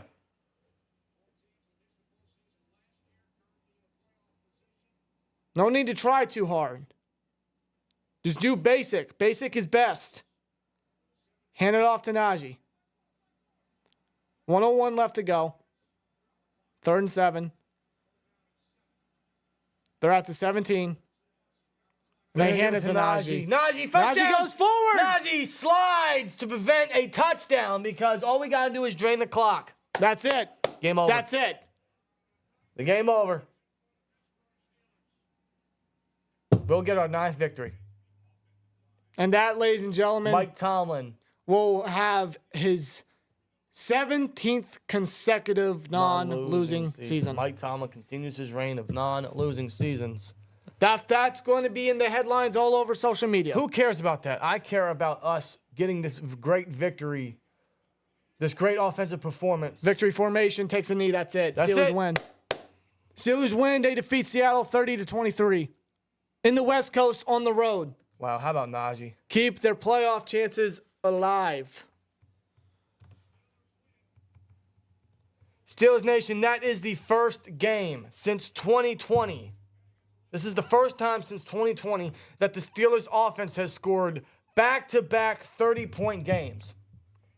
That's the first time since week 5 and week 6 versus the Eagles and versus the Browns of 2020 that the Steelers offense has scored back-to-back games of 30 points or more. And Mason fucking Rudolph, swear jar, was the starting quarterback. Mason Rudolph strikes again. Mason Rudolph once again saves the day. Mason Rudolph leads the charge. And somehow, some way, the Steelers' playoff hopes are still alive. All the other favors we needed from many other teams did not happen. But with this win, it still keeps their playoff hopes somewhat alive. And we're going to need a favor or two next week, for sure. But what matters is they got the win. And all they got to do is win next week and hope we can get a prayer. That's for next week. But this week, they handled business. They did what they had to do. They got the win in Seattle. Their first time winning in Seattle since 1983.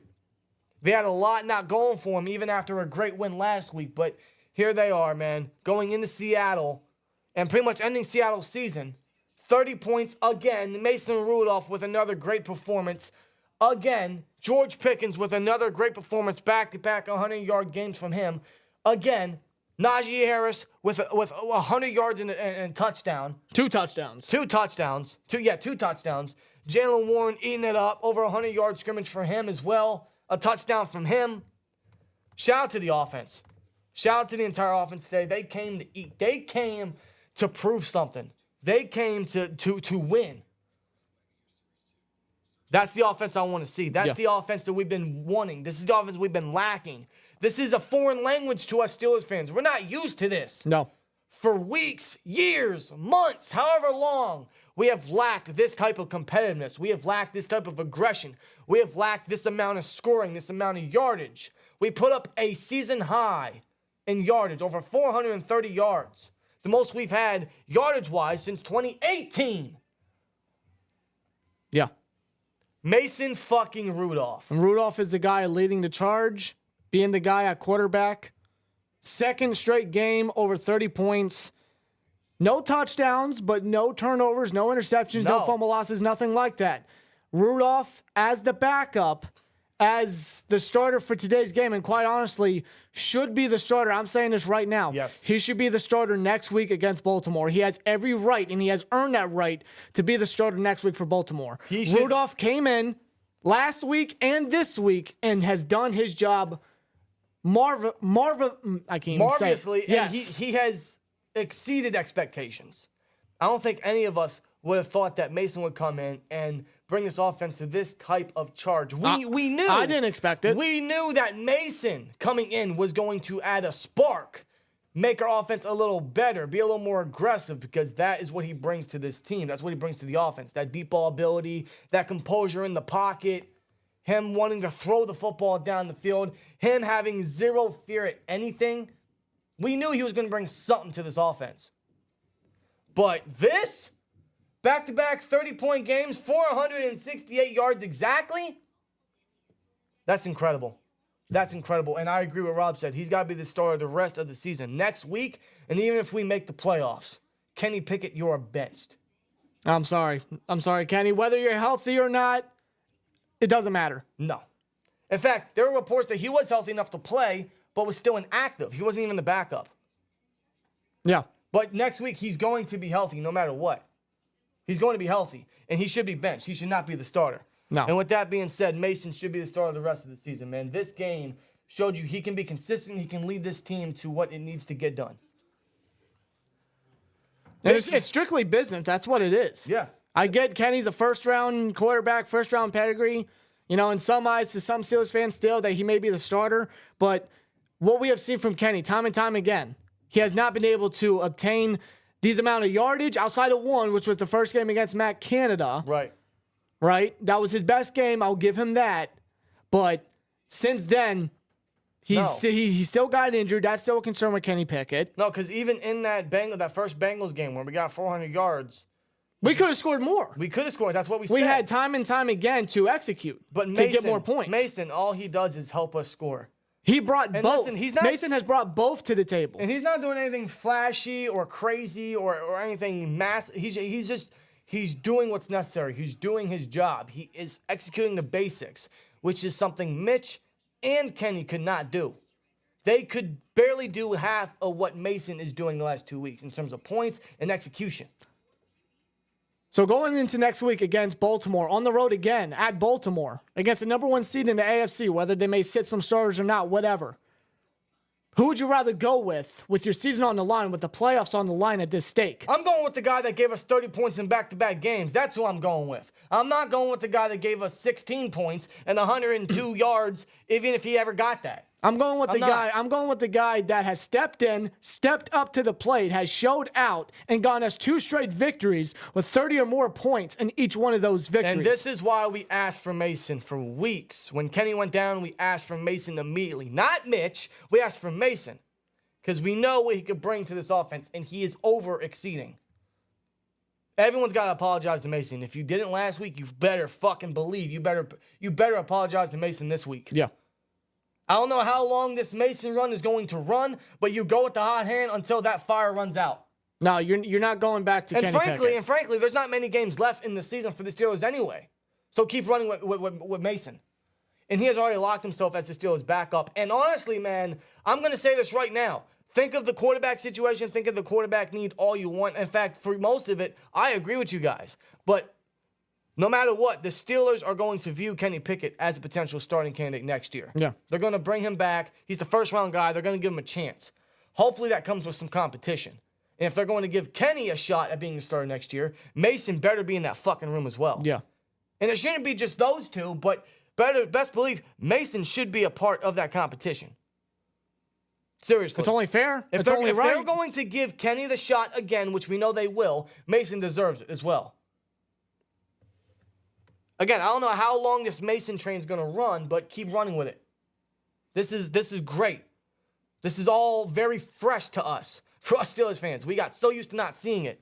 And now when we see it again, it's great. And look what it's just like the entire offense is so much better led by Mason. Everyone's rallying with Mason. Mason's rallying this offense to better success. He's getting us down the field. He's making easy completions. He's moving the chains. He's making the right throws. He's composed in the pocket. He's creating plays for his receivers.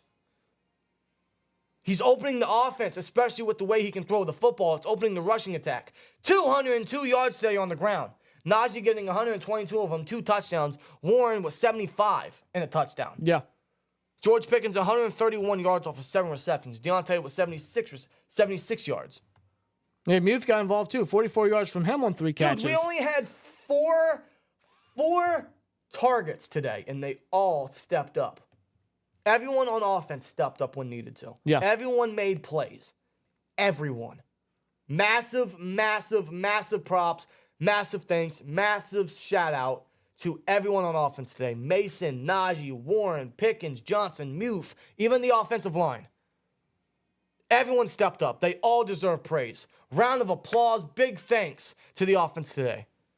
And that shows you, man, the offense runs better led by Mason Rudolph. So and I think why Tomlin now understands that, because in today's game, you saw that he was more aggressive than ever when Kenny and Mitch were in there. Yes. He was not afraid to go for it on certain downs, on some 4th down situations, some 4th and inches situations. On our first drive, on our very first drive, it was a 4th and 5 situation, and he went for it. Yeah.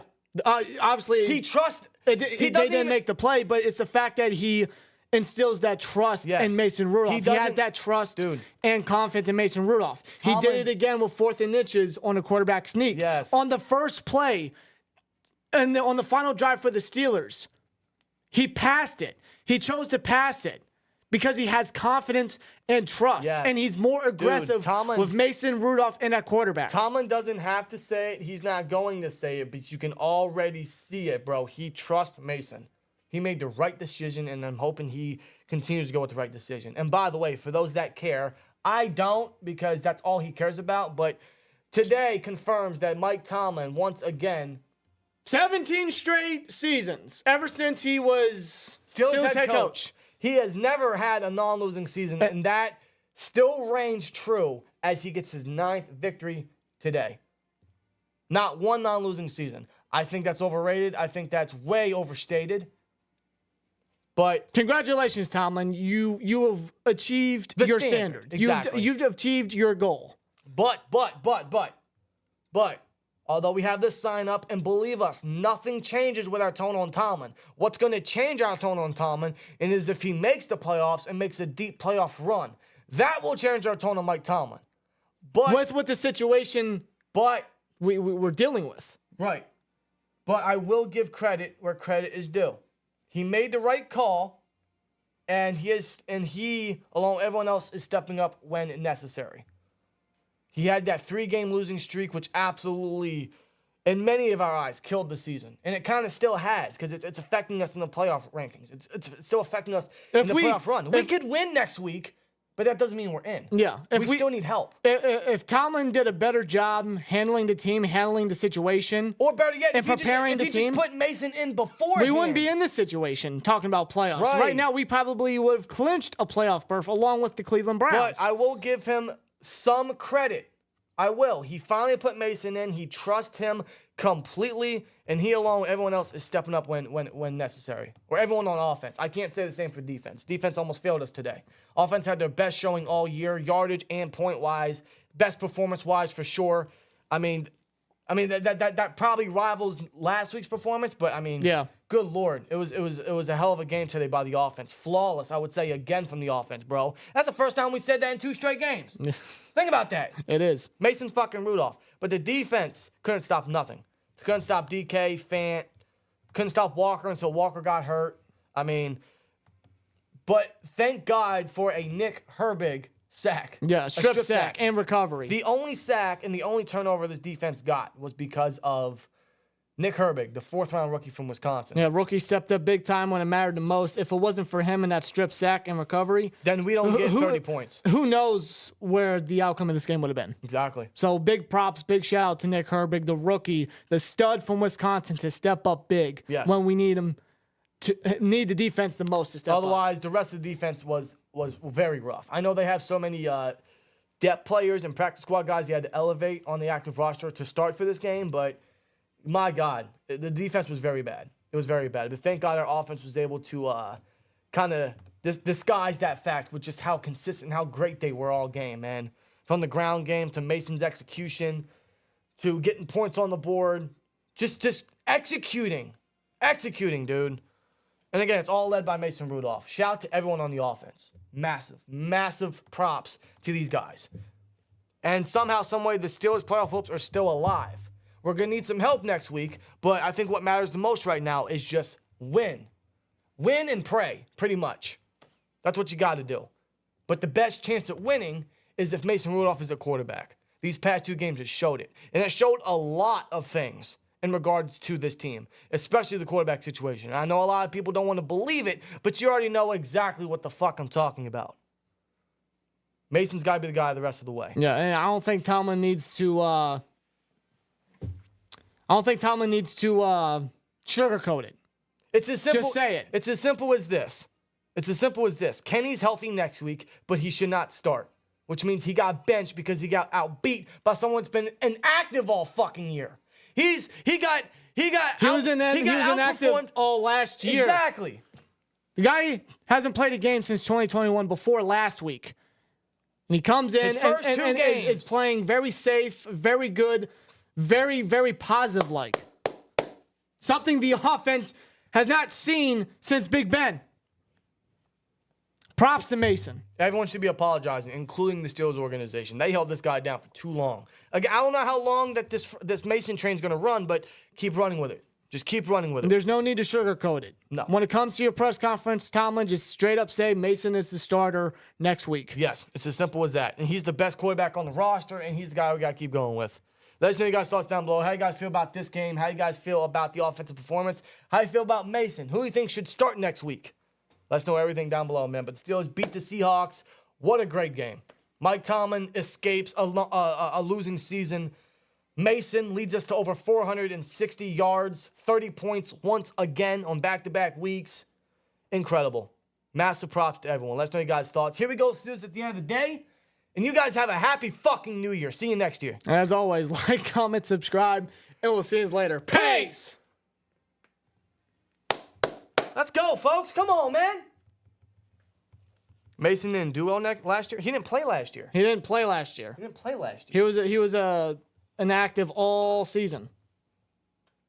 Wow. Corey Flores with a 499 says, got the dub, shout to Eric Rowe and Nick Herbig. Yeah. Eric Rowe is stepping up, man. You're right. Saucin Sports with a 499 says, none of the other matchups that we needed to lose today won today, which sucks for next week. It does.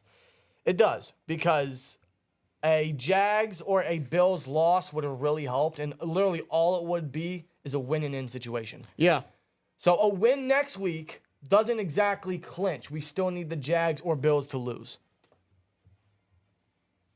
So Tennessee or Miami. Or Miami. And Miami still has a lot to play for. Can we thank you one more time, Miami? Yeah. Thank you, Miami. Let's bring that back. Hey, that's for next week. Next week, it's just a win and pray. Mason's got to start. I think you guys would entirely agree. But massive, massive thanks to every single last one of you, bro. Seriously. Over 400 likes, over 1,000 viewers peaked, and 14,000 subscribers we hit today before the end of 2023. What a way to end 2023. We couldn't ask for a better end, especially with the Steelers victory. Gotta love it. What a great end, and we couldn't thank you guys enough for making this stream enjoyable, making this game enjoyable. We hope we entertained you guys with our commentary and our thoughts. We appreciate everything, man, from the bottom of our hearts. Seriously, what a great year we've had. What a strong year. Over, I forget how many. I'm going to have to find the number, but a massive growth this year, and it's, again, all thanks to you guys. You guys made 2023 a great year, and we hope that we made your guys' 2023 a little more enjoyable. Yeah. We do. And with that being said, man, 2024 is in just a couple short hours, less than 5 hours over here on the East Coast. And under 5 hours, I'll probably be asleep, honestly. But, hey, man, we're going to get out of here. We're going to enjoy this victory. We're going to enjoy the rest of the year the best way we can. Have fun with family, party it up, and not get too shit-faced because we don't want to be sick as fuck tomorrow morning. Let me just say that. Let's just say that. But whatever you guys are doing, man. Oh, first of all, let me check something. Did the Chargers win? No, that game's still going on. I think they're still losing. 16-9. 16-9. Well, miracles happened before, but not in Los Angeles. Here, put that game on quick. Where's the remote? I have it. Come on, man. Where's that game at? Probably not. I don't know. Before we get to the end, is that game over? Well, let me check. Yeah. I think the Broncos are closing it out. Yeah, they got the ball, 37 seconds. Yeah, game's over. Okay, never mind. I Game's ain't gonna worry about it. Anyway, yeah, we're going to get out of here. We're going to enjoy the rest of the new year. But thank you guys for an incredible year. Thank you guys for an incredible stream. Thank you guys for an incredible game. Shout to Steelers. Shout to you guys, man. Hey, you guys have a great and safe Happy New Year. Wherever you're doing tonight, if you're traveling, if you're partying, if you're doing whatever, have the utmost fun. But be safe while doing it. Seriously. There's a lot of crazies out there. There's a lot of stuff that could happen that can go wrong. So be safe, but have fun while doing it. You guys enjoy the rest of your 2023, as will we. And we'll see you guys next year. Yes, I'm going to say it again. See you guys next year. Thank you guys so much, man, from the bottom of our hearts. That's his joke, not mine. Same goes for me double. As always, like, comment, subscribe, and we'll see you later. Peace! Yeah, buddy. Yeah, buddy. Yeah, buddy. Holy shit, dude. What a game. Yeah, take that, Devin Bush. Yeah, how do you like that, Bush? And Burns, you bums. Mason Rudolph cooked you guys, motherfuckers. What about Kenny? What about Kenny? Who's Kenny? I can't tell with this quarterback performance. I don't remember. I don't know who you're talking about. Kenny who? I don't know. Anyway. Yeah, that picket fence is doing a lot better with Mason in there. Huh? I think he's going to be locked in a picket fence because he will be barred from starting again. That's for 2024 talk. 2024 is yeah. Saquanzi, 2024 is going to be epic. It's going to be a great year. It's going to be a great year. And we hope you guys have an incredible 2024, man. So, hope you guys had a great 2023 and a great way to end it. Thank you guys a lot. And enjoy you guys' rest of 2023. Happy New Year to you guys.